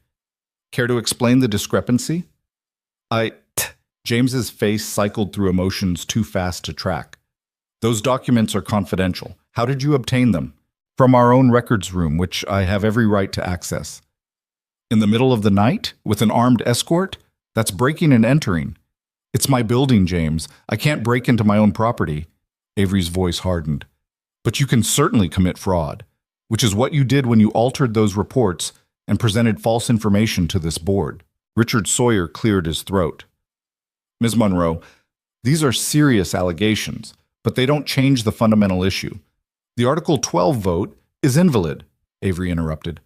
Article 12 requires unanimous board approval. 3 of your co-conspirators resigned this morning rather than face what's coming. You no longer have the votes. They resigned? Richard looked genuinely surprised. When? Approximately 1 hour ago. I suspect they received some unwelcome news about federal investigations into securities fraud. Lawrence, David, and Robert were all named in the warrant that was served this morning. The room went silent. Richard's expression shifted from surprise to calculation. You can't prove I was involved. Actually, I can. Derek's been very cooperative since his arrest. Turns out when you're facing federal charges, immunity becomes very attractive. He's provided detailed testimony about who was coordinating the Meridian deal, who was receiving payments, who knew about the altered financial statements. Avery's smile was cold. Your name came up a lot, Richard. Richard stood slowly. This meeting is over. No, it's not. Avery pressed a button on the conference phone. Patricia, send them in. The boardroom doors opened. 2 FBI agents in dark suits entered, followed by 3 more behind them. The lead agent looked at Richard. Richard Sawyer, we have a warrant for your arrest on charges of securities fraud, corporate espionage, and conspiracy to commit wire fraud. This is absurd. I'm calling my lawyer. That's your right, but you're still coming with us. They handcuffed Richard in front of everyone, read him his rights, walked him out while the remaining board members sat frozen. James tried to stand. The second agent put a hand on his shoulder. James Morrison, you're also under arrest. I want immunity. I'll tell you everything. I'll testify. That's between you and the prosecutor. Right now, you're coming with us. They took James, too. The boardroom felt hollow after they left, like something vital had been extracted. The remaining board members, 8 of them now, out of an original 15, looked shell-shocked. Avery sat back down. Now that we've addressed the criminal conspiracy, let's discuss the actual business of this company. I'm withdrawing my recommendation to consider Meridian's acquisition offer. Based on accurate financial data, Nexara is worth significantly more than they're offering. We're not for sale. One of the remaining board members, a woman in her 60s named Margaret Chen, spoke carefully. Avery, I want to be clear. I had no knowledge of the fraud. None of us who remained did. I believe you, Margaret, which is why you're still here. Avery looked around the table. But this company needs restructuring. We need new board members, people with integrity, people who put Nexara's long-term success ahead of short-term profits. I'll be making recommendations over the next month. What about leadership? Another member asked. You've just lost your CFO, your acting head of security, and 3 board members. That's a lot of institutional knowledge. It's also a lot of corruption. We'll rebuild. Better this time. Avery stood. This meeting is adjourned. Patricia will send you information about the next formal session. Until then, please speak with no one about what happened here. The federal investigation is ongoing. The board members filed out quietly. Ethan stepped aside to let them pass. When the room was empty except for Avery and Patricia, Avery finally allowed herself to lean against the table. Did that actually just happen? She asked. You just arrested half your board of directors, Patricia said. So, yes, that happened. I need a drink. It's 2:30 in the afternoon. I need a drink, Avery repeated. Patricia smiled slightly. I'll have something sent to your office, the good scotch. Avery looked at Ethan. You can come in now. Lurking outside the door was very dramatic, but not necessary. He entered. Up close, he could see the exhaustion in her face. The careful makeup couldn't hide the shadows under her eyes. How long have you been planning that? He asked. Since about 6 this morning. The FBI contacted me at 5:30. Apparently, Lily's evidence combined with Derek's cooperation was enough for warrants. They moved fast. Lily, the one who's been investigating this for months while I was blind to what was happening in my own company. Yes, her. Avery rubbed her eyes. I owe her an apology, and probably a promotion. She was trying to protect you. By not trusting me enough to tell me, I understand why, but it still stings. Patricia returned with a glass of scotch and a bottle of water. Avery took the scotch. Ethan took the water. His ribs were starting to hurt again. You should go home, Avery said. Rest. You look like you fought 4 people last night. I did fight 4 people last night. Exactly, so go home. Be with your daughter. I'll see you Monday. You sure? The immediate threat is neutralized. Derek's in custody. Richard and James are in custody. The board vote is dead. I'm safe. Relatively. She sipped the scotch. Besides, you're injured. You're no good to me if you can't move. Ethan wanted to argue but couldn't find the energy. Okay, Monday. Monday. And Ethan? She met his eyes. Thank you. For everything. I know that's insufficient, but it's true. You already thanked me. Then I'm thanking you again. He left before the conversation could get more awkward. Took the elevator down to the lobby. The police presence had thinned but not disappeared. Outside, news vans were setting up. Reporters already gathering like sharks smelling blood. Ethan slipped past them, hood up, head down. The subway was crowded with the afternoon rush starting early. Ethan found a corner, closed his eyes, and tried not to think about anything. His phone buzzed, a text from a number he didn't recognize but somehow knew. Congratulations. You kept her safe. Now comes the hard part, keeping her that way. He deleted the message, put his phone away. Whoever was sending these warnings had been right so far. But Ethan was too tired to worry about future threats. Right now, he just wanted to see his daughter. He got home at 4:15. Mrs. Chen was watching a cooking show with the volume too loud. Mia was at the kitchen table doing homework, pencil moving in careful loops. Daddy! She jumped up, ran to him, stopped short when she saw his face. What happened? Work got a little rough, but I'm okay. You don't look okay. I'm okay enough. He sat down carefully. How was school? Good. We learned about fractions. I don't like fractions. Nobody likes fractions. Do you like fractions? Not even a little bit. She seemed satisfied with this. Went back to her homework. Mrs. Chen gave Ethan a look that said they'd be talking later, then gathered her things. I make extra dumplings, she said, in the fridge. You just heat up. Thank you. After she left, Ethan sat with Mia while she finished her homework. Math problems about sharing pizzas and dividing cookies. Simple problems with clear answers. Not like the problems he'd been dealing with for the past 3 weeks. Daddy? Yeah, baby? Are you going to keep this job? The question surprised him. Why do you ask?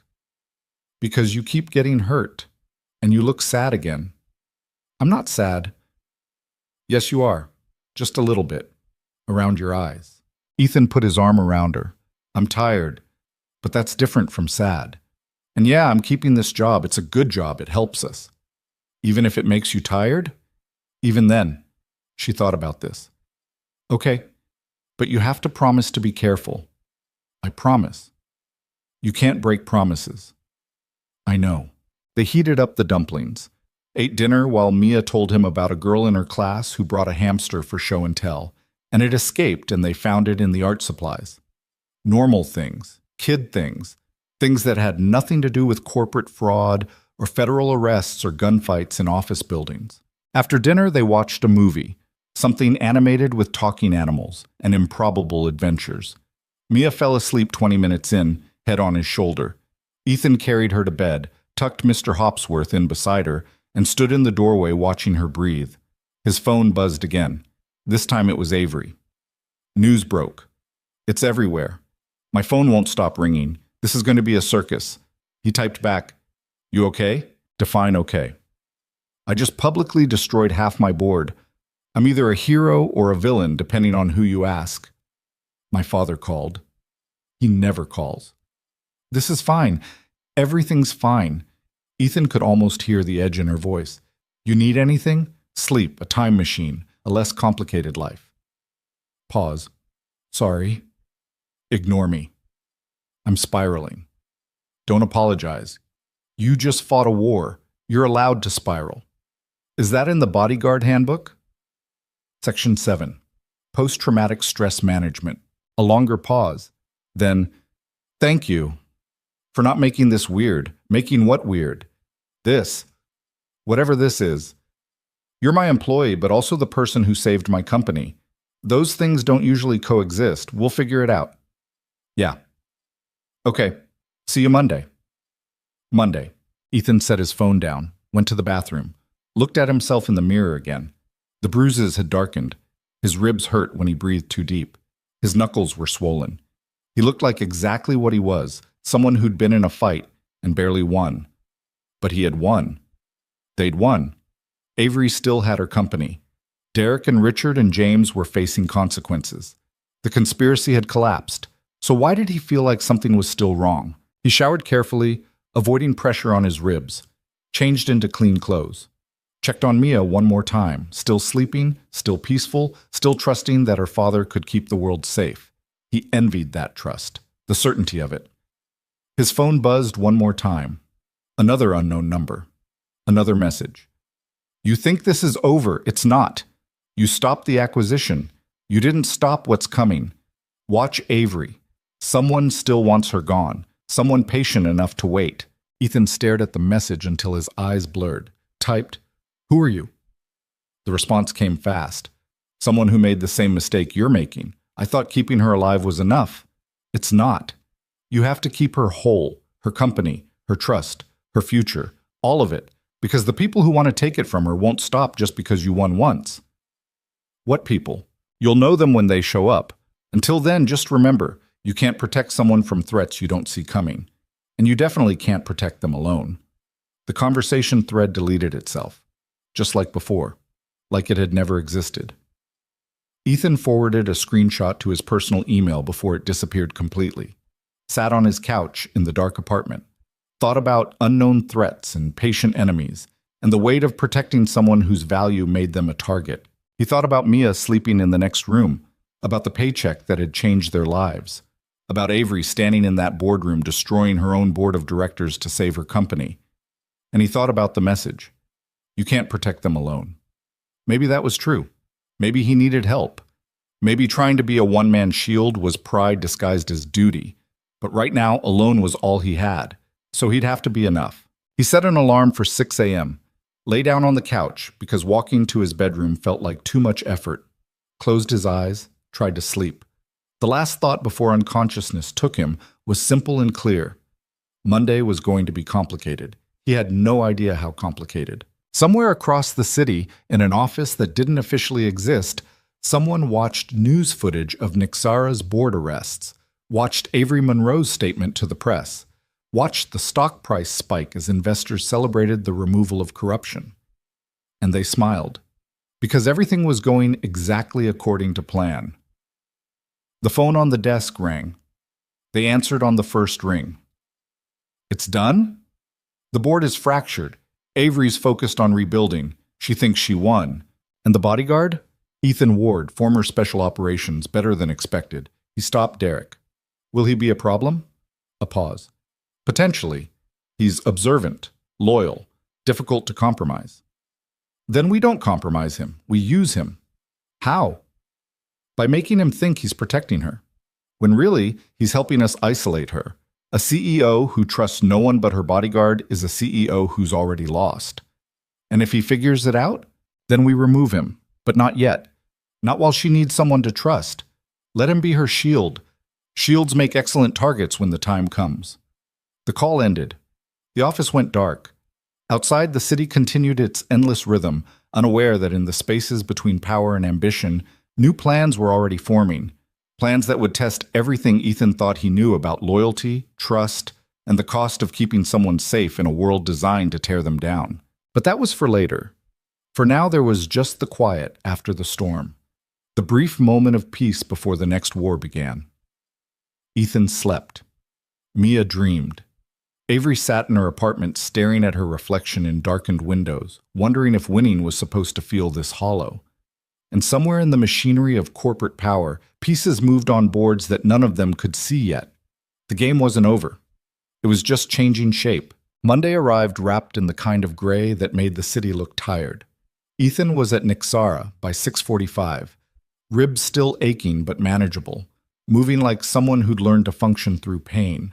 The lobby was different now, more security, metal detectors that hadn't been there before, guards who actually looked at faces instead of just waving people through. Avery was already in her office when he arrived, sitting at her desk surrounded by stacks of resumes. She looked up when he entered, and for a moment neither of them spoke. "You look better," she finally said. "I feel like I got hit by a truck, but a smaller truck than last week." "That's improvement." She gestured at the resumes. "New board members. I've been reviewing candidates since 4 a.m. Turns out replacing half your board of directors requires a lot of paperwork." "You slept at all?" 3 hours. "Maybe. You?" "About the same." She stood, walked to the window. The city sprawled below them, indifferent to corporate warfare and midnight fights. "I keep waiting for it to feel real. The arrests, the FBI, Derek pulling a gun. It all feels like something that happened to someone else." "That's normal. Adrenaline crash, your brain protecting itself." "You sound like you've been through this before." "Different context, same biology." Avery turned. "Can I ask you something?" "Those years you don't talk about, the classified deployments. Did you ever regret them?" Ethan thought about that, about nights in places that didn't have names on maps, about choices made in seconds that echoed for years. "I regret what they cost, not why I made them." "What did they cost?" "Pieces of myself I can't get back. The ability to sleep through the night, the version of me that didn't automatically scan rooms for exits." He paused. "My wife used to say I came home different. Physically there, but somewhere else in my head. She was right. I'm sorry." "Don't be. I chose it.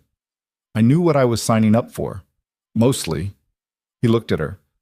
"Why are you asking?" "Because I'm trying to figure out if I made the right choice. Destroying my own board. Turning people I worked with for years over to the FBI. It was necessary, but that doesn't make it feel good." "You saved your company." "By burning down relationships I spent years building. By proving I can't trust anyone around me. That's not victory. That's survival." "Sometimes they're the same thing."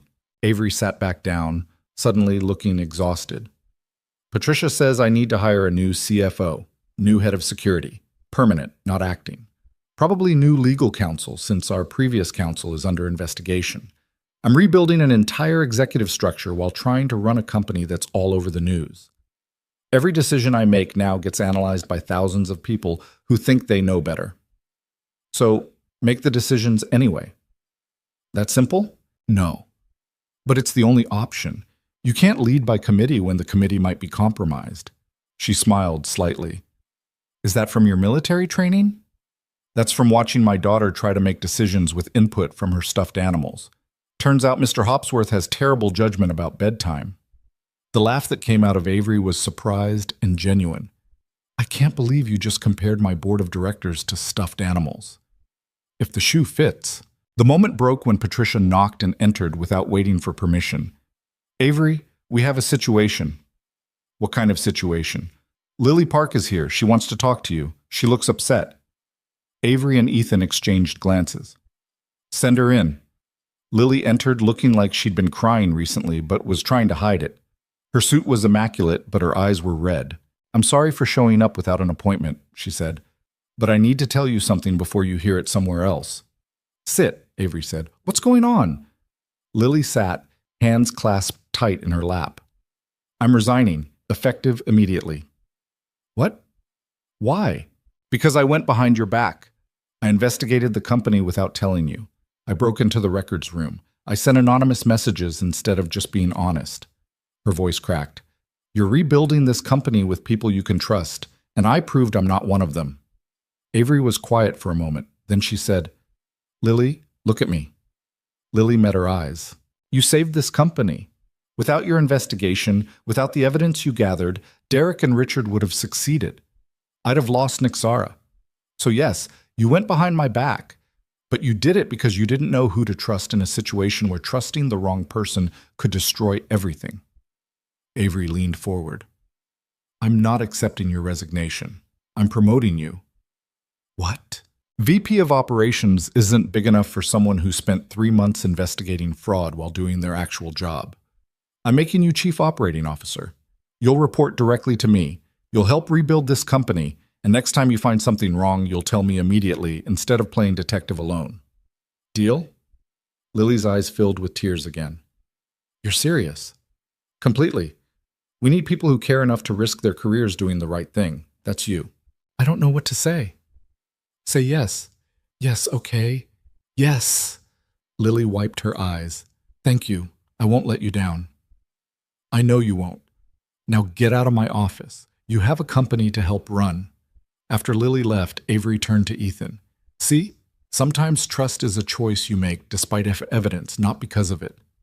Is that directed at me? Maybe. You're still treating this job like a solo operation, refusing to let anyone help, thinking you have to carry everything alone. I'm supposed to protect you. That's a solo job. No, it's not. You proved that when you worked with Lily to gather evidence, when you trusted her information, even though she'd been hiding things. You can't protect me from everything, Ethan, and trying to will just break you. Before he could respond, Patricia appeared again. Avery, Detective Morris from the NYPD is here. He says it's about the case.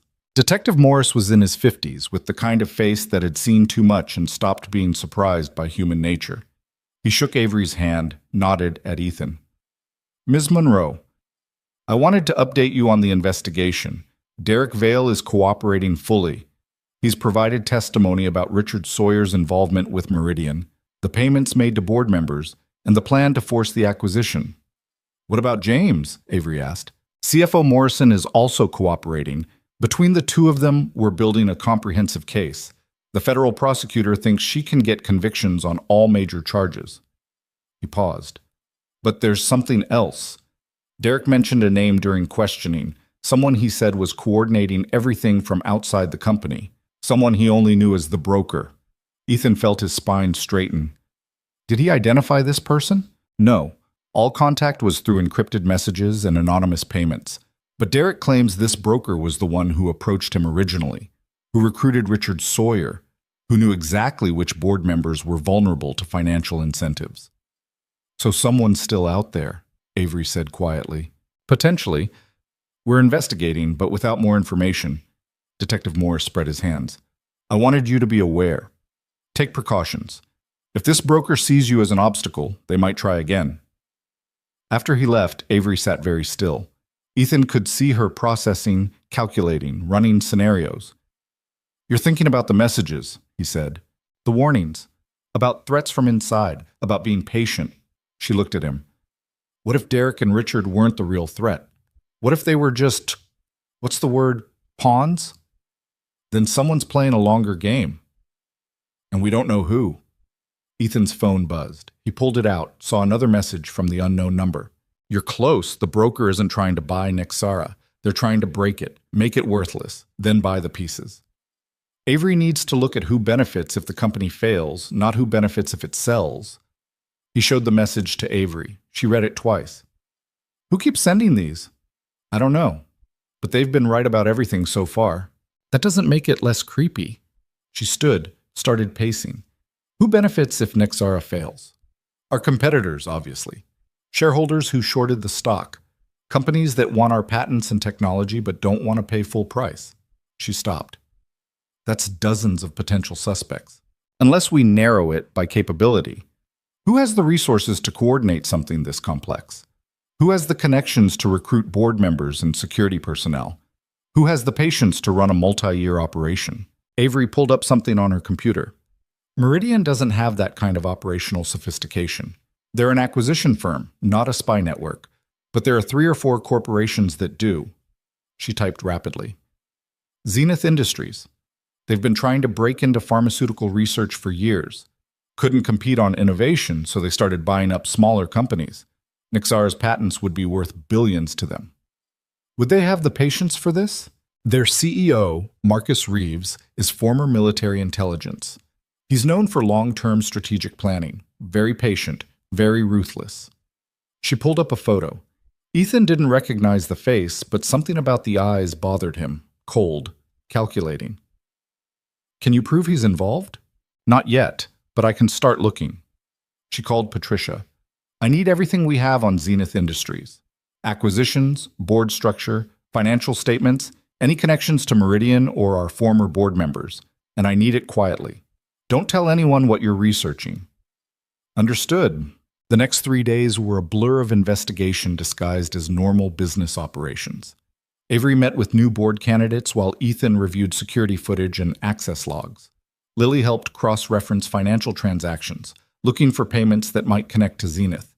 Patricia coordinated with the FBI, feeding them information without revealing the full scope of what they suspected. On Thursday morning, Lily found something. She burst into Avery's office at 7 a.m., laptop in hand, looking like she'd been up all night. I found it, the connection. Avery and Ethan crowded around her screen. She pulled up a series of wire transfers.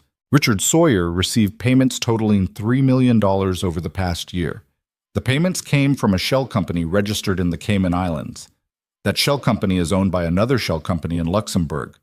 That company is owned by a trust in Singapore.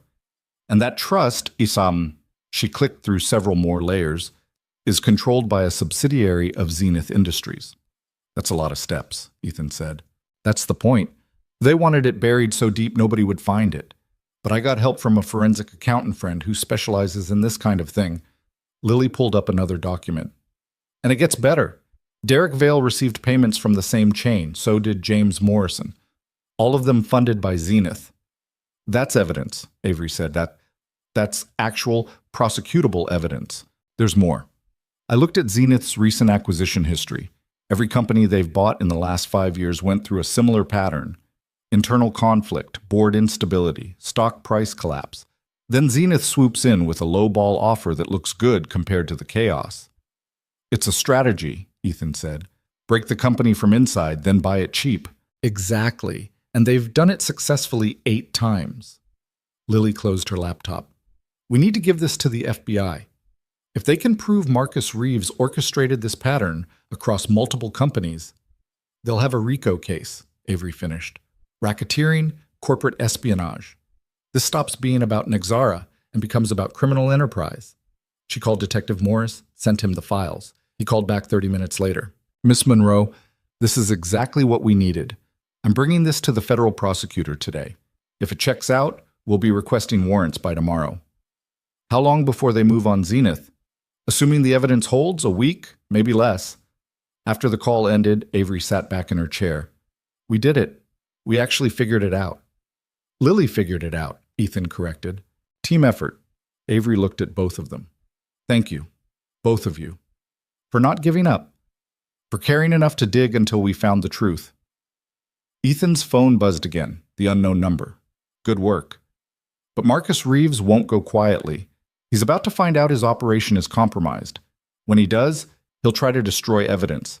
That means destroying anyone who can testify against him. Derek, James, Richard, and Avery. Watch her. The next 48 hours are critical. Ethan showed the message to Avery. Her expression hardened.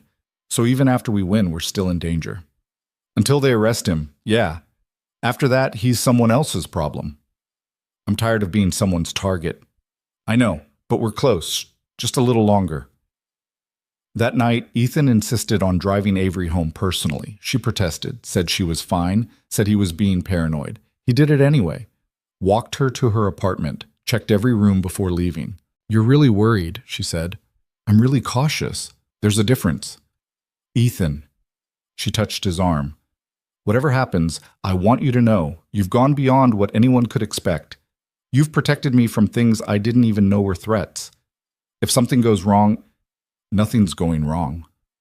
But if it does, it won't, because I'm not going to let it. He met her eyes. That's not bravado. That's just fact. You hired me to keep you safe. That's what I'm doing.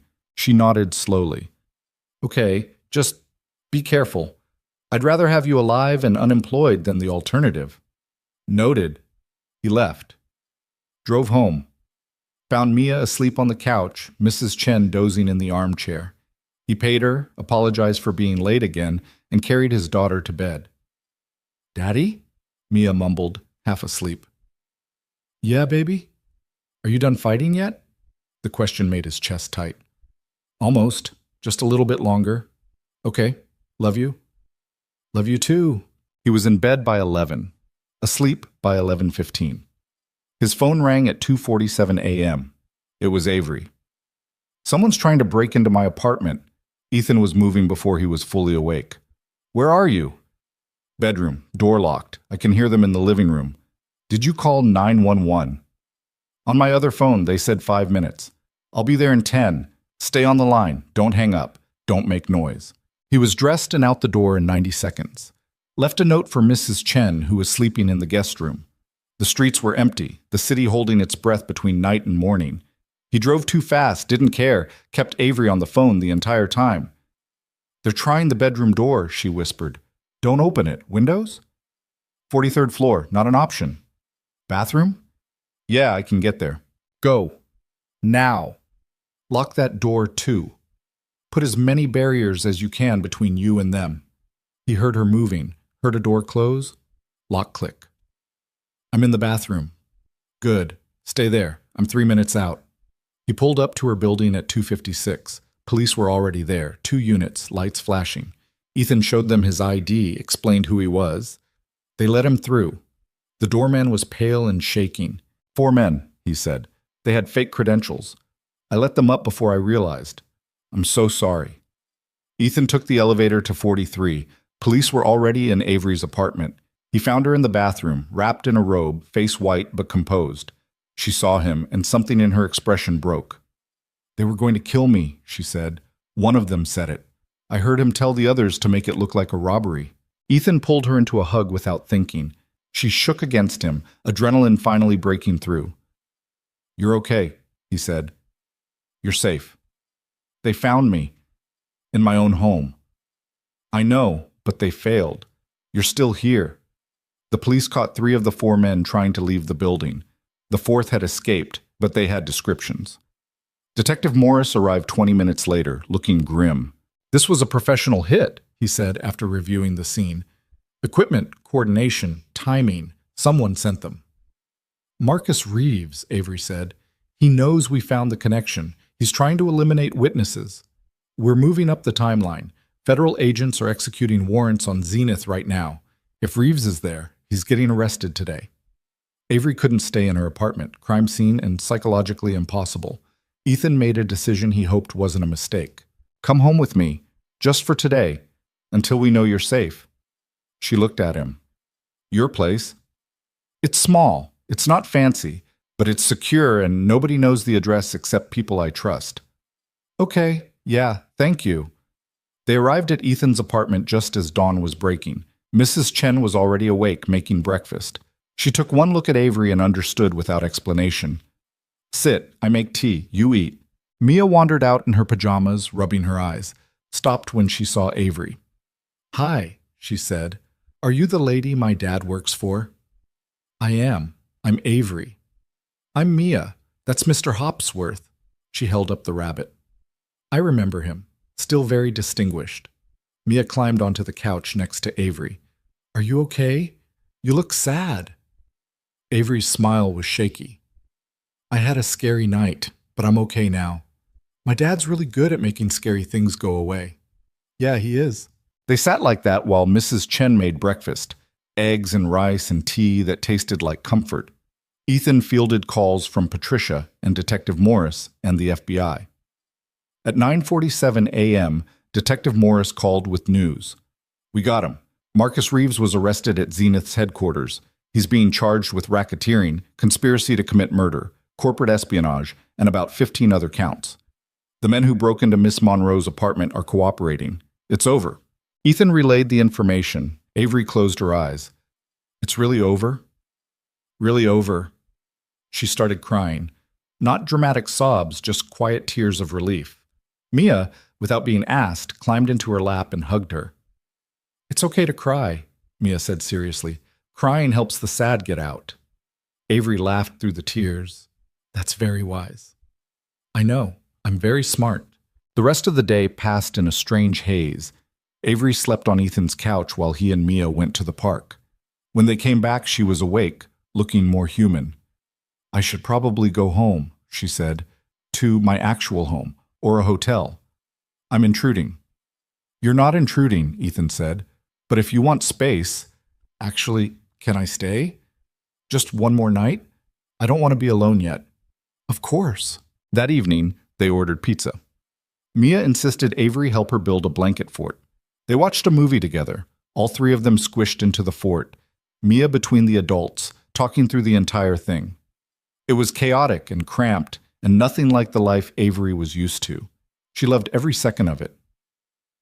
Later, after Mia was asleep, Ethan and Avery sat in the kitchen drinking tea Mrs. Chen had left. Thank you, Avery said, for everything. Not just tonight, all of it. You already thanked me. I'm thanking you again. She wrapped her hands around the mug. I spent years building walls, keeping people at a distance, thinking trust was weakness. Then you showed up with a wrinkled shirt and a daughter and Mr. Hopsworth, and somehow you knocked all those walls down without even trying. I wasn't trying to knock anything down. I was trying to keep you alive. You did more than that. You reminded me what it's like to let people in, to accept help, to trust someone completely. She met his eyes. I don't want to go back to who I was before, the person who thought she had to do everything alone. Then don't. It's not that simple. Why not? Because I'm still CEO of a billion-dollar company. I still have responsibilities, expectations, a public image to maintain. So maintain it. Just stop pretending you don't need people. Everyone needs people. That's not weakness. That's being human. Avery was quiet for a long time. Then she said, I want to offer you something. A real position. Not just personal security. Chief of security for Nexara. You'd oversee the entire department, build a team, have resources. You've earned it. Ethan thought about it, about the money, the prestige, the career trajectory. Then he thought about Mia sleeping in the next room, about Mrs. Chen and blanket forts and pizza nights. I appreciate the offer, but I like what I'm doing now. I'm good at protecting one person. Building a department, managing teams, that's different skills. Skills I'm not sure I have. You could learn. Maybe, but I'd rather be great at this than mediocre at something bigger. He paused. Besides, if I took that job, who'd drive you home and check your apartment for intruders? She smiled. Fair point. So you're staying? If you'll have me. Definitely. She stood. I should sleep. Tomorrow's going to be another media circus. Can I use your couch again? It's all yours. She paused at the doorway. Ethan? One more thing. Yeah, Mia's right. You are really good at making scary things go away. After she left, Ethan sat alone in the kitchen. Thought about the past month. About how one interview had turned into a conspiracy and a gunfight and arrests that made national news. About how protecting someone's body had somehow turned into protecting their whole life. His phone buzzed. The unknown number. One last message. You did good. She's safe now. All of you are. This is the part where I tell you who I am, but honestly, it doesn't matter. What matters is you learned the lesson I learned too late. Protection isn't about fighting threats. It's about building trust, making connections, creating systems where people look out for each other. You did that. Keep doing it. And Ethan, stop trying to carry everything alone. You've got people now. Use them. The message didn't delete this time, just stayed there. Ethan read it 3 more times, then put his phone away. He checked on Mia, still sleeping, still peaceful. Checked on Avery, curled on the couch with the blanket Mia had insisted she use. Both of them safe. both of them here. For the first time in 6 years, Ethan felt something he'd forgotten how to feel. Not happiness, exactly. More like peace. The kind that comes from knowing you did something right. Protected someone who needed protecting. Made choices you could live with, the kind that comes from not being alone anymore. He turned off the lights, locked the doors, set the alarm, did all the small rituals of making a space secure. Then he went to bed and actually slept. 3 weeks later, Nexara held a press conference. Avery stood at a podium announcing the new board of directors, the restructured executive team, and the company's renewed commitment to transparency and ethical business practices. The stock price was up 40%. Investor confidence was at an all-time high. Ethan stood off to the side, watching. Lily caught his eye and smiled. She'd been officially promoted to COO the week before. Patricia was running the new legal compliance division. Marcus Chen had been promoted to head of training. The company was rebuilding, but this time with people who'd proven they could be trusted. After the press conference, a reporter caught Ethan outside. "You're Ethan Ward, right? The bodyguard who stopped the assassination attempt?" "I'm head of personal security, and it wasn't an assassination attempt. It was a home invasion." "Still, you saved her life. How does that feel?" Ethan thought about the question. About Mia asking if he was done fighting. About Avery crying in his kitchen while his daughter hugged her. About the lesson he'd learned about protection being more than just violence. "It feels like doing my job," he said. Nothing more complicated than that. But it was more complicated and simpler, because the truth was, he hadn't just saved Avery's life. She'd saved his too, pulled him out of a spiral of single parenthood and minimum wage and trying to be enough all by himself, given him purpose, community, a future that extended past next month. That night, he picked Mia up from her new school, the good one, with the art program she loved. They stopped for ice cream, walked home through streets that felt safer now, somehow. More possible. "Daddy?" Mia asked, chocolate ice cream on her chin. "Yeah, baby? Are you happy?" The question was so direct it caught him off guard. "Why do you ask?" "Because you smile more now. Real smiles, not the ones you do to make me feel better." "When did you get so smart?" "I've always been smart. You just noticed now." She swung his hand. "So are you. Happy?" Ethan looked at his daughter, 6 years old and already seen through him. He thought about everything that had happened. The fear, the violence, the moments he'd been sure everything would fall apart, but also the moments after, the rebuilding, the trust, the discovery that asking for help wasn't failing, it was surviving. "Yeah," he said, "I think I am." "Good. You deserve it." "So do you, baby." "I know," she said simply. "I have you. That's enough." They walked home together as the city lit up around them, two people who'd learned that strength wasn't about carrying everything alone. It was about knowing when to let others help carry the weight, about building something bigger than yourself, about trusting that the people you protect might also protect you. Above them, in her apartment that felt less empty now, Avery stood at her window looking out at the same city. She'd won, kept her company, survived a conspiracy that should have destroyed her, but more than that, she'd learned that winning didn't mean doing it alone. It meant finding people worth fighting alongside, worth trusting, worth letting in. Her phone buzzed. A text from Ethan. "Mia wants to know if you're coming to her school play next week." "She's a tree. Very important role." Avery smiled, typed back. "Wouldn't miss it. Trees are crucial to any production. She'll be thrilled." "See you Monday? See you Monday." She set her phone down, looked at the city, felt for the first time in years like she wasn't fighting it anymore. Like maybe, just maybe, she'd found a way to be both the CEO who built empires and the person who showed up for school plays. Like maybe being human wasn't a weakness after all. Somewhere in the machinery of the world, there would always be new threats, new conspiracies, new people who wanted to tear down what others built. That was the nature of power, the cost of success. But there would also be people like Ethan, who showed up with wrinkled shirts and refused to quit.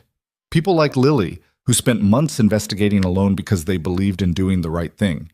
People like Mia, who understood that crying helps the sad get out and that trees are important roles. And maybe that was the real lesson. Not that you could protect yourself from every threat, but that if you built the right connections, trusted the right people, and stayed true to what mattered, you could survive anything. Not alone, never alone, but together. The city lights glowed against the darkness. 3 people in 3 different places, connected by choices made and trust earned, a father and daughter. A CEO, learning to be human. A found family built from necessity and strengthened by choice. The story could have ended differently, should have by most measures, but it didn't.